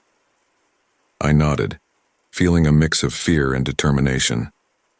"I have to go, Esther. If this is what it takes to protect both realms, then I'm willing to make the sacrifice." Esther placed a reassuring hand on my shoulder. "You are brave, Sarah, but you must be prepared for what lies ahead. The journey to the Well of Souls is perilous, and the sacrifice will test your strength and resolve." "I understand," I replied, my voice firm. "What do I need to do?" Esther led me to a small table where she began to gather various items, herbs, crystals, and a map. "First, we must perform a protective ritual to ensure your safety on the journey. Then, you will need to follow this map to the Well of Souls. It is located deep within the forest, in a place where the natural and supernatural worlds intersect." As we prepared for the ritual, I felt a sense of anticipation and fear. The journey ahead would be the greatest challenge I had faced yet, but I was determined to see it through. Once the protective ritual was complete, Esther handed me the map and a pouch filled with protective herbs and crystals. "Use these to ward off any dark forces you may encounter," she advised. "And remember, trust in your abilities and your inner strength. You are capable of more than you know." I thanked Esther for her guidance and support, then set off on my journey. The night was cool and quiet, the moon casting a silvery glow on the path ahead. As I entered the forest, the air grew thick with the scent of pine and earth, and the sounds of nocturnal creatures filled the silence. Following the map, I made my way deeper into the forest, each step taking me further from the familiar and closer to the unknown. The trees seemed to close in around me, their branches intertwining to create a canopy that blocked out the moonlight. I lit a small lantern, its warm glow casting flickering shadows on the forest floor. After what felt like hours of walking, I reached a clearing. In the center stood a stone well, its surface covered in ancient runes that glowed faintly in the lantern's light. I knew I had found the Well of Souls. Taking a deep breath, I approached the well, feeling a sense of awe and trepidation. The air around it seemed to hum with energy, and I could feel the presence of countless spirits watching me. "Welcome, seer," a voice echoed from within the well. It was deep and resonant, filled with ancient wisdom. You have come seeking guidance and are prepared to make a sacrifice. Yes, I replied, my voice steady despite the fear coursing through me. I am ready. A figure began to emerge from the well, a tall, shadowy form with eyes that seemed to pierce through the darkness. To strengthen the veil and protect both realms, you must give up something precious to you. What will you offer? I thought about the things that mattered most to me, my family, my friends, my memories. Each one was dear to me, but I knew the sacrifice had to be something truly significant, something that would test my resolve. Taking a deep breath, I reached into my pocket and pulled out a locket. It was a family heirloom, passed down through generations, and it held a small photo of my parents and me when I was a child. It was a symbol of my connection to my past and my loved ones. I offer this locket, I said, holding it out to the shadowy figure. It represents my connection to my family and my memories of them. I offer it to protect both realms and strengthen the veil. The figure reached out, taking the locket from my hand. As he did, a wave of sadness washed over me, and I felt a deep, aching loss. The figure's eyes softened, and he nodded in approval. Your sacrifice is accepted, he said, his voice filled with solemnity. The veil will be strengthened, and the balance between our worlds will be restored. But remember, the cost of this sacrifice will stay with you always. The figure in the well began to fade, their forms dissolving into the night. I stood there, feeling the weight of my sacrifice and the enormity of what I had done. The forest seemed to breathe a sigh of relief, the tension in the air dissipating as the veil was fortified. As I made my way back through the forest, the sadness of my sacrifice lingered, but so did a sense of fulfillment. I had done what was necessary to protect both realms, and in doing so, I had proven my strength and dedication as a seer. When I returned to Esther's shop, she was waiting for me, her expression filled with concern and pride. "Sarah, you did it," she said, embracing me. "The spirits are at peace, and the veil is stronger than ever." I nodded, feeling a mix of emotions.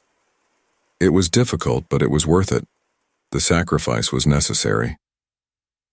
Esther looked at me, her eyes filled with understanding. "The path of a seer is never easy, but you have shown great courage and strength. Remember that you are not alone in this journey. We are all connected, and we all share the burden of protecting the balance." I smiled, feeling a deep sense of gratitude for Esther's support and guidance. "Thank you, Esther. I couldn't have done it without you." As I left the shop that night, I felt a renewed sense of purpose and determination. The sacrifice had been painful, but it had also been a powerful reminder of the responsibility that came with my gift. I knew there would be more challenges ahead, but I was ready to face them with courage and strength. The journey of understanding and mastering my gift was far from over, but I had taken a significant step forward. The spirits had entrusted me with their messages, and I would continue to honor that trust, no matter the cost. As I walked home, the moonlight casting a gentle glow on the path ahead, I felt a sense of peace and resolve. The sacrifice I had made was a testament to my dedication, and I was ready to face whatever lay ahead with an open heart and a steadfast spirit. The sacrifices and trials I had faced so far had prepared me for what was to come, but nothing could have truly readied me for the final confrontation. The spirits had been warning me of a gathering storm, and now it seemed the dark forces were ready to make their move. It was time to face them head-on, to protect the balance between the realms at all costs. One night, as I was meditating in my dorm room, a powerful vision overtook me. I was standing in a desolate landscape, the sky dark and roiling with storm clouds. Shadows moved all around me, their forms shifting and indistinct. In the center of this chaos stood a figure, tall and menacing, its eyes glowing with a malevolent light. "Sarah," the figure intoned, its voice echoing through the void. "The time has come. The barrier between our worlds is weakening, and soon we will cross over. You cannot stop us." I woke with a start, my heart pounding. The vision had been more vivid and terrifying than anything I had experienced before. I knew that the final confrontation was imminent, and I had to act quickly. I grabbed my phone and called Esther, my voice trembling as I recounted the vision. "Esther, they're coming. The dark forces are preparing to cross over. We have to stop them." Esther's voice was calm but urgent. "Meet me at the shop, Sarah. We need to gather our strength and prepare for the battle ahead." I arrived at Esther's shop, the familiar scents of sage and incense greeting me. Esther was already there, her expression grave as she prepared for the ritual. "Sarah, we need to perform a powerful protection ritual," she explained. "But this time we'll need more than just the two of us. We need a circle of seers to join us. I've already contacted a few trusted friends." As she spoke, several people began to arrive. They were fellow seers, their expressions a mix of determination and apprehension. Among them was Alex, who had become a steadfast ally. "Alex," I said, surprised but relieved to see him. "I didn't know you were a seer." He smiled, though his eyes were serious. "I've been learning thanks to Esther. I couldn't stand by and do nothing while you faced this alone." The seers formed a circle, and Esther stood at the center, her presence commanding and powerful. "We are here to protect the balance between our world and the spirit realm," she declared. "Tonight we face a great challenge. The dark forces are gathering, and we must stand together to stop them." She began to chant, her voice rising and falling in a rhythmic cadence. The other seers joined in, their voices blending to create a powerful harmony. I closed my eyes and focused on the energy around us, feeling it build and intensify. As the ritual progressed, I felt a shift in the atmosphere. The air grew heavy, and the shadows in the room seemed to deepen. I opened my eyes to see the dark figure from my vision standing in the center of the circle, its eyes glowing with malevolence. "You cannot stop us," the figure hissed, its voice filled with disdain. "The barrier is weakening, and soon we will cross over." Esther's voice grew louder, her chant filled with power and defiance. "We will protect the balance. You will not cross into our world." The figure laughed, a sound that sent chills down my spine. "You are fools. The barrier is already weakened. We will break through, and there is nothing you can do to stop us." I felt a surge of fear, but I forced myself to stand firm. "We will not let you," I said, my voice steady. "We will fight to protect our world and the spirit realm." The figure's eyes narrowed, and I felt a sudden, intense pressure against my mind. It was trying to break through my defenses, to overwhelm me with its dark energy. I fought back, drawing on the strength of the circle and the protective energy we had created. "Stay strong, Sarah," Esther called out, her voice filled with encouragement. "We are with you." I focused on the light within me, the core of my strength and power. I visualized it growing, expanding to push back against the darkness. The pressure intensified, but I refused to yield. "You cannot win," the figure snarled, its form flickering as it struggled to maintain its presence. "We will win," I countered, my voice filled with conviction, "because we stand together." The other seers echoed my words, their voices a powerful chorus of determination. The energy in the room surged, and I felt the dark figure begin to waver. "Now, Sarah," Esther commanded. "Use your power to banish it." I gathered all my strength, focusing on the dark figure. "You are not welcome here," I declared, my voice ringing with authority. "Return to the shadows and leave this realm." A blinding light erupted from the circle, and the dark figure let out a furious scream. Its form disintegrated, the shadows dissipating as the light filled the room. When the light faded, the room was still and quiet. The seers stood together, their expressions a mix of relief and exhaustion. The dark forces had been banished, and the balance between the realms had been restored. Esther approached me, her eyes filled with pride. "You did it, Sarah. You were incredible." I let out a shaky breath, tears streaming down my face. "We did it. Together." Alex stepped forward, his expression filled with admiration. "You were amazing, Sarah. I'm so proud of you." I smiled, feeling a deep sense of gratitude for the support of my friends and fellow seers. "Thank you, Alex. I couldn't have done it without all of you." As the seers began to disperse, I felt a sense of peace and fulfillment. The final confrontation had been a test of our strength and unity, and we had prevailed. The balance between the realms was secure, and the dark forces had been defeated. Over the next few days, the spirits' presence grew quieter, their faces filled with gratitude and relief. The storm had passed, and the threat had been vanquished. I knew there would be more challenges ahead, but I was ready to face them with courage and determination. One evening, as I sat in my dorm room, reflecting on the events of the past weeks, I felt a familiar presence. Emily's spirit appeared before me, her form shimmering with a gentle light. "Sarah," she said, her voice filled with warmth, "you have done so much to protect both realms. You are a true seer, and you have proven your strength and dedication." I smiled, feeling a sense of fulfillment and peace. "Thank you, Emily. Your guidance and support have meant the world to me." Emily's form began to fade, her presence leaving a lasting impression of love and gratitude. "Remember, Sarah, you are never alone. We are always with you." As she disappeared, I felt a renewed sense of purpose and determination. The final confrontation had been a turning point, a powerful reminder of the strength and responsibility that came with my gift. I knew there would be more challenges ahead, but I was ready to face them with an open heart and a steadfast spirit. The journey of understanding and mastering my gift was far from over, but I had taken a significant step forward. The spirits had entrusted me with their messages, and I would continue to honor that trust, no matter the cost.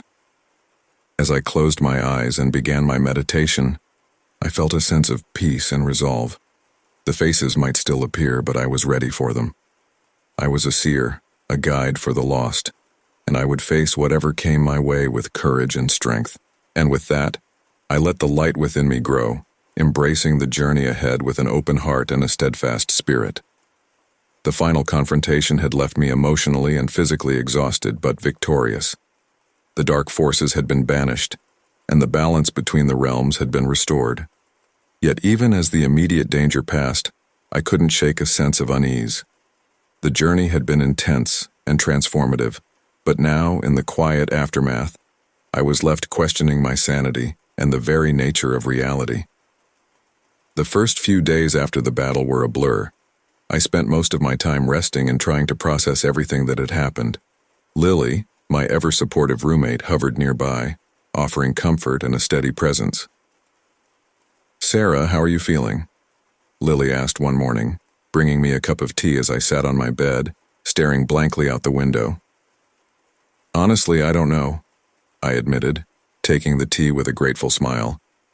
"I feel like I should be relieved, happy even, but instead I just feel lost." Lily sat beside me, her expression thoughtful. "It's understandable. You've been through so much. Maybe it's just going to take some time to adjust." "Maybe," I said, though I wasn't entirely convinced. "It's just that, now that the immediate threat is gone, I can't stop thinking about what all of this means, about the spirits, the realms, and my role in all of it. It's like everything I thought I knew about the world has been turned upside down." Lily nodded sympathetically. "It's a lot to process, Sarah. But you don't have to figure it all out right now, just take it one day at a time." I appreciated her words, but deep down, I knew I needed more than just time to process. I needed answers. I needed to understand the true nature of my gift in the spirit world. And most importantly, I needed to find a way to integrate this new reality into my everyday life. A few days later, I decided to visit Esther. Her guidance had been invaluable throughout my journey, and I hoped she could help me make sense of my lingering doubts and fears. When I arrived at her shop, the familiar scent of sage and incense greeted me. Esther was arranging some new crystals on a display shelf, but she turned and smiled warmly when she saw me. "Sarah, it's good to see you," she said, her eyes filled with kindness. "How are you holding up?" I sighed, feeling a wave of emotion rise within me. I'm not sure, Esther. I thought I would feel better after everything, but I just feel confused and uncertain. Esther nodded, her expression understanding. The aftermath of such a significant event can often bring up a lot of emotions and questions. Come, let's sit and talk. We moved to the small sitting area in the back of the shop, and Esther poured us each a cup of tea. As I sipped the warm, soothing liquid, I felt a sense of calm begin to settle over me. Tell me what's been on your mind, Esther prompted gently. I took a deep breath, gathering my thoughts. It's just that everything feels so surreal now. The spirits, the realms, my gift. It all feels like a dream. I keep wondering if any of it was real, and if it was, what does that mean for me? For my future? Esther listened intently, her gaze steady and reassuring. It's natural to question the reality of your experiences, especially when they challenge everything you thought you knew. But I assure you, Sarah, what you went through was very real. The spirits, the dark forces, the balance between the realms. These are all part of a larger reality that most people are not aware of. I nodded, trying to absorb her words. I understand that, but it's still hard to wrap my mind around it. And now that the immediate danger is gone, I don't know how to move forward. How do I integrate this new understanding into my life? How do I balance being a seer with being a normal college student? Esther smiled, a hint of amusement in her eyes. Finding that balance is indeed a challenge, but it's not impossible. You have a unique gift, Sarah, and it's important to honor that. But you're also a young woman with your own life and dreams. It's about finding a way to harmonize both aspects of yourself. I sighed, feeling a bit overwhelmed. But how do I do that? How do I know when to focus on my gift and when to just be a normal person? Esther reached out and placed a hand on mine. Trust your intuition, Sarah. It has guided you this far, and it will continue to do so.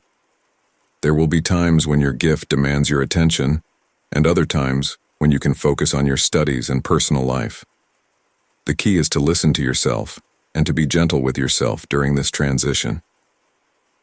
Her words resonated with me, and I felt a sense of relief wash over me. Thank you, Esther. That helps a lot. I guess I just needed to hear that it's okay to feel uncertain and to take things one step at a time. It's more than okay, Esther assured me. It's necessary. And remember, you are not alone in this journey. You have friends, like Lily and Alex, who support you, and you have me. We are all here to help you navigate this new reality. I smiled, feeling a renewed sense of hope and determination. Thank you, Esther. I don't know what I would do without you. You're welcome, Sarah, she said warmly. Now, let's talk about some practical steps you can take to integrate your gift into your daily life. Over the next hour, Esther and I discussed various strategies and practices to help me find balance. We talked about setting boundaries, creating a daily routine that included time for meditation and self-care, and ways to communicate with the spirits without becoming overwhelmed. As I left Esther's shop that day, I felt more grounded and focused. The path ahead was still uncertain, but I felt better equipped to handle it. I knew that finding balance would be an ongoing process, but I was ready to face it with an open heart and a determined spirit. In the weeks that followed, I began to implement the strategies Esther had suggested. I created a daily routine that included time for meditation, studying, and self-care. I set boundaries with the spirits, letting them know when I was available to communicate and when I needed to focus on my own life. One evening, as I was studying in my dorm room, I felt a familiar tingling sensation. I looked up to see a spirit standing near my desk, her form shimmering with a gentle light. "Sarah, may I speak with you?" she asked, her voice soft and hesitant. I nodded, setting my books aside. "Of course. How can I help you?" The spirit's eyes filled with gratitude. "Thank you. I've been lost for a long time, unable to find my way to the other side. I was hoping you could help me." I felt a sense of compassion and purpose as I listened to her story. "I will do my best to help you," I said, my voice filled with determination. As I guided the spirit through the process of crossing over, I felt a deep sense of fulfillment. This was my purpose, my calling. And though it was challenging and often overwhelming, it was also incredibly rewarding. After the spirit had crossed over, I sat back in my chair, feeling a sense of peace and satisfaction. I knew there would be many more spirits to help and many more challenges to face, but I felt ready to handle them. Later that night, Lily returned to our dorm room, her eyes filled with curiosity. "How was your day, Sarah?" I smiled, feeling a sense of gratitude for her constant support. "It was good. I helped another spirit cross over." Lily's face lit up with admiration. "That's amazing, Sarah. You're really making a difference." "Thank you, Lily," I said, feeling a warmth spread through me. "It means a lot to hear you say that." As we settled in for the night, I felt a renewed sense of purpose and determination. The aftermath of the final confrontation had brought uncertainty and doubt, but it had also brought clarity and strength. I was ready to embrace my role as a seer, to help the spirits find peace, and to protect the balance between the realms. And with the support of my friends and the guidance of Esther, I knew I could face whatever challenges lay ahead. The journey was far from over, but I was ready to face it with courage, strength, and an open heart. The victory in the final confrontation had brought a sense of peace, but it was not without its lingering effects. The battles I had fought, both internal and external, had left deep scars. While I had learned to harness my gift and maintain the balance between realms, the experiences continued to haunt me. The faces of the spirits, the shadows of the dark forces, and the constant vigilance had become a part of my daily life, leaving me perpetually on edge. One afternoon, as I was walking back to my dorm after a particularly grueling class, I felt a familiar, chilling presence. I glanced around, but the campus was bustling with students oblivious to the unseen world that I navigated daily. I quickened my pace, eager to reach the safety of my room.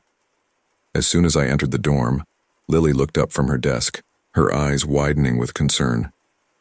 "Sarah, are you okay? You look like you've seen a ghost." I managed a weak smile. "Funny you should say that. I felt someone following me." Lily's expression grew serious. "Do you think it's one of the spirits? Or something else?" "I'm not sure," I admitted, sinking onto my bed. The boundaries between the realms are still fragile. Even after the final confrontation, there's a lot of residual energy.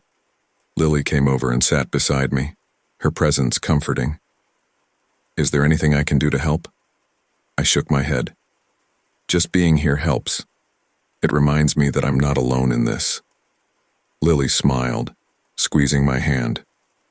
"You're never alone, Sarah. We'll get through this together." Despite Lily's reassurances, the lingering effects of my battles continued to weigh heavily on me. I found it difficult to focus in class, my mind constantly drifting to the spirit realm. Nightmares plagued my sleep, filled with dark figures and desperate spirits. One night, as I lay in bed staring at the ceiling, I heard a soft whisper. I sat up, my heart racing. The room was dark and silent, but I could feel a presence. "Who's there?" I called out, my voice trembling. A faint glow appeared in the corner of the room, and a spirit materialized. It was a young woman, her eyes filled with sorrow. "Sarah, I need your help," she said, her voice barely audible. "I'm lost, and I can't find my way to the other side." I sighed, feeling a mixture of compassion and frustration. "I'll help you, but you need to understand that I can't keep doing this every night. I need rest too." The spirit nodded, her form flickering. "I'm sorry. I didn't mean to disturb you. I don't know where else to turn." I got out of bed and sat cross-legged on the floor, facing the spirit. "Tell me what happened." As she recounted her story, I guided her through the process of crossing over. It was a familiar routine by now, but each spirit story brought its own unique sadness.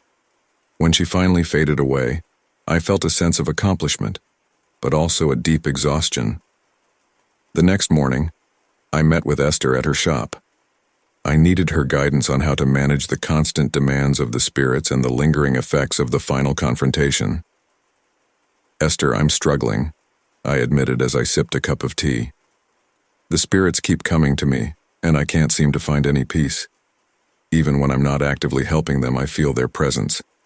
It's like they're always watching, waiting." Esther nodded, her expression sympathetic. "I understand, Sarah. The veil is thinner now, and the spirits are drawn to your light.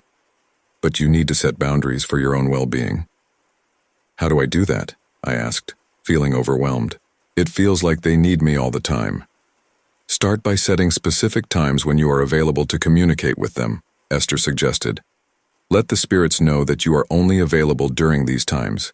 It will take some practice, but they will learn to respect your boundaries." I nodded, though it seemed daunting. "I'll try. It's just hard to say no when they're so desperate." "It's not about saying no," Esther explained gently. "It's about ensuring that you have the strength and energy to help them effectively.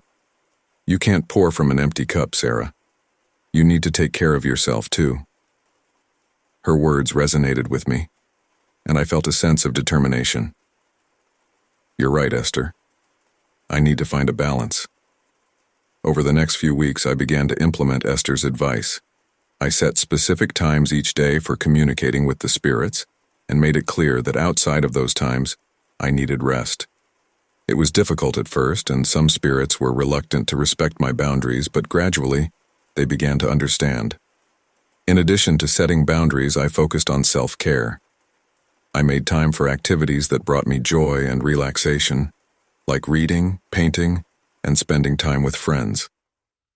Lily and Alex were a constant source of support, helping me stay grounded in the present. One evening, as I was sitting in the common room with Lily and Alex, I felt a sense of peace that had been elusive for so long. We were laughing and sharing stories, and for a moment, the weight of the spirit realm lifted. "How are you feeling, Sarah?" Alex asked, his eyes filled with genuine concern. I smiled, feeling a warmth spread through me. "Better. It's been a process, but I'm starting to find a balance."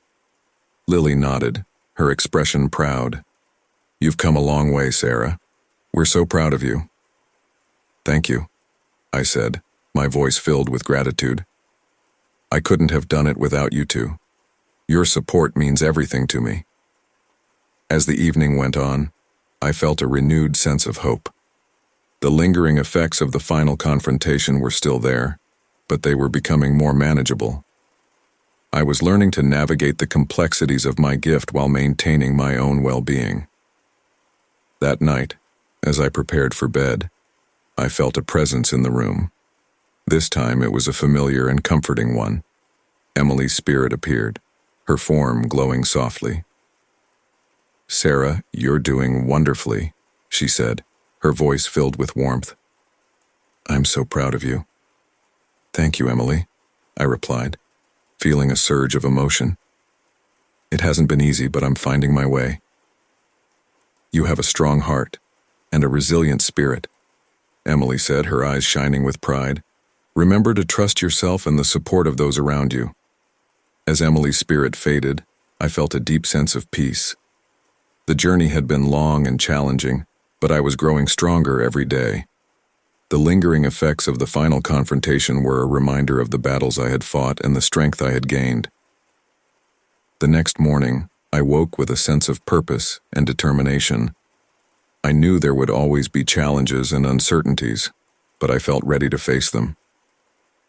With the support of my friends and the guidance of Esther, I was confident in my ability to navigate the complexities of my gift.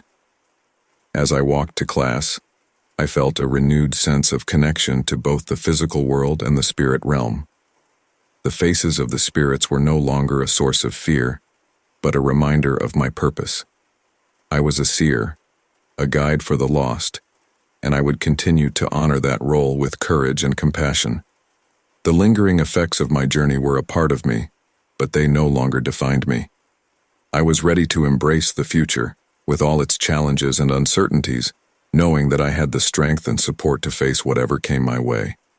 And with that, I stepped into the day with an open heart and a steadfast spirit, ready to continue my journey as a seer and protector of the balance between realms. Life had started to regain a semblance of normalcy. The spirit still visited me, and I continued to guide them to the other side. But I had managed to find a balance between my duties as a seer and my everyday life. The lingering effects of the final confrontation were fading, and for the first time in a long while, I felt a sense of peace. But this fragile tranquility was shattered one night by a dire warning that threatened to upend everything. It began with a dream, vivid and terrifying. I found myself in a desolate landscape much like the one from my previous visions. The sky was dark, roiling with storm clouds, and the air was thick with a sense of impending doom. Shadows moved around me, whispering ominously. In the center of this chaos stood a figure cloaked in darkness, its eyes glowing with a malevolent light. "Sarah," the figure intoned, its voice echoing through the void. "You have interfered with our plans. We will not be stopped. The barrier will fall, and we will reclaim what is ours." I woke with a start, my heart pounding. The dream had felt so real, so immediate. I knew it was more than just a nightmare. It was a warning. I grabbed my phone and called Esther, my hands shaking as I recounted the dream. "Esther, they're planning something. The dark forces aren't done yet. They said the barrier will fall." Esther's voice was calm but urgent. "Come to the shop, Sarah.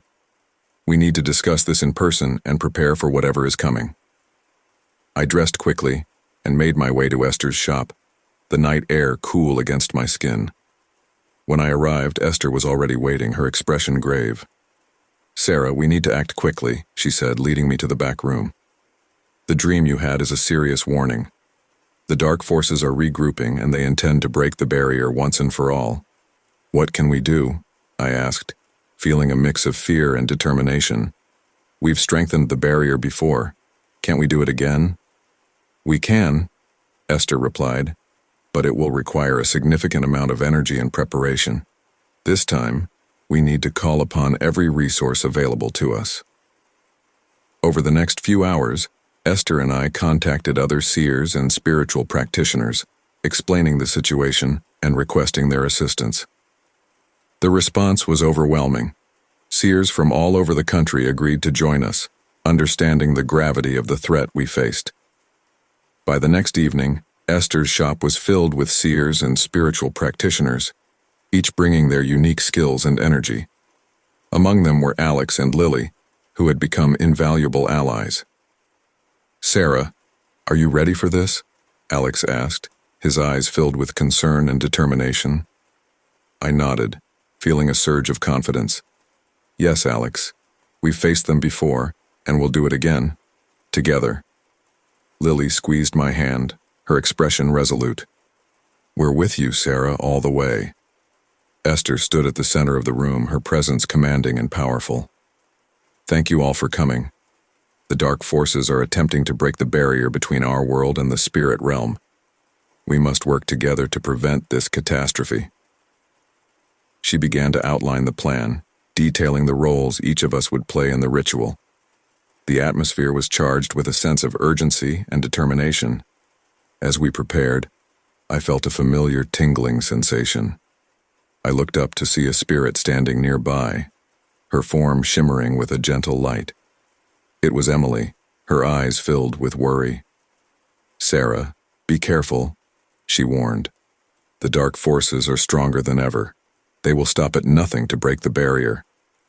"I know, Emily," I replied, my voice steady. "But we're ready. We'll stop them." Emily's form flickered, her expression grave. "Remember, Sarah, you are not alone. Draw strength from those around you." As Emily's spirit faded, I felt a renewed sense of determination. The dark forces were formidable.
I said, drawing on the strength of the circle and the protective energy we had created. Esther's voice grew louder, her chant filled with power and defiance. The other seers joined in, their voices blending to create a powerful harmony. The energy in the room surged, and I felt the dark figure begin to waver. "Now, Sarah," Esther shouted over the din, "use your power to banish it." I gathered all my strength, focusing on the dark figure. "You are not welcome here," I declared, my voice filled with authority. "Return to the shadows and leave this realm." A blinding light erupted from the circle, and the dark figure let out a furious scream. Its form disintegrated, the shadows dissipating as the light filled the room. When the light faded, the room was still and quiet. The seers stood together, their expressions a mix of relief and exhaustion. The dark forces had been banished once again, and the barrier between realms was secure. Esther approached me, her eyes filled with pride. "You did it, Sarah. We did it." I let out a shaky breath, tears streaming down my face. "Thank you, Esther. Thank you, everyone." Alex stepped forward, his expression filled with admiration. "You were amazing, Sarah. I'm so proud of you." I smiled, feeling a deep sense of gratitude for the support of my friends and fellow seers. "Thank you, Alex. I couldn't have done it without all of you." As the seers began to disperse, I felt a sense of peace and fulfillment. The warning had been dire, but we had risen to the challenge and emerged victorious. The balance between the realms was secure, and the dark forces had been defeated. Over the next few days, the spirits' presence grew quieter, their faces filled with gratitude and relief. The storm had passed, and the threat had been vanquished. I knew there would be more challenges ahead, but I felt ready to face them with courage and determination. One evening, as I sat in my dorm room, reflecting on the events of the past weeks, I felt a familiar presence. Emily's spirit appeared before me, her form shimmering with a gentle light. "Sarah, you have done so much to protect both realms," she said, her voice filled with warmth. "You are a true seer, and you have proven your strength and dedication." I smiled, feeling a sense of fulfillment and peace. "Thank you, Emily. Your guidance and support have meant the world to me." Emily's form began to fade, her presence leaving a lasting impression of love and gratitude. "Remember, Sarah, you are never alone. We are always with you." As she disappeared, I felt a renewed sense of purpose and determination. The warning had brought uncertainty and fear,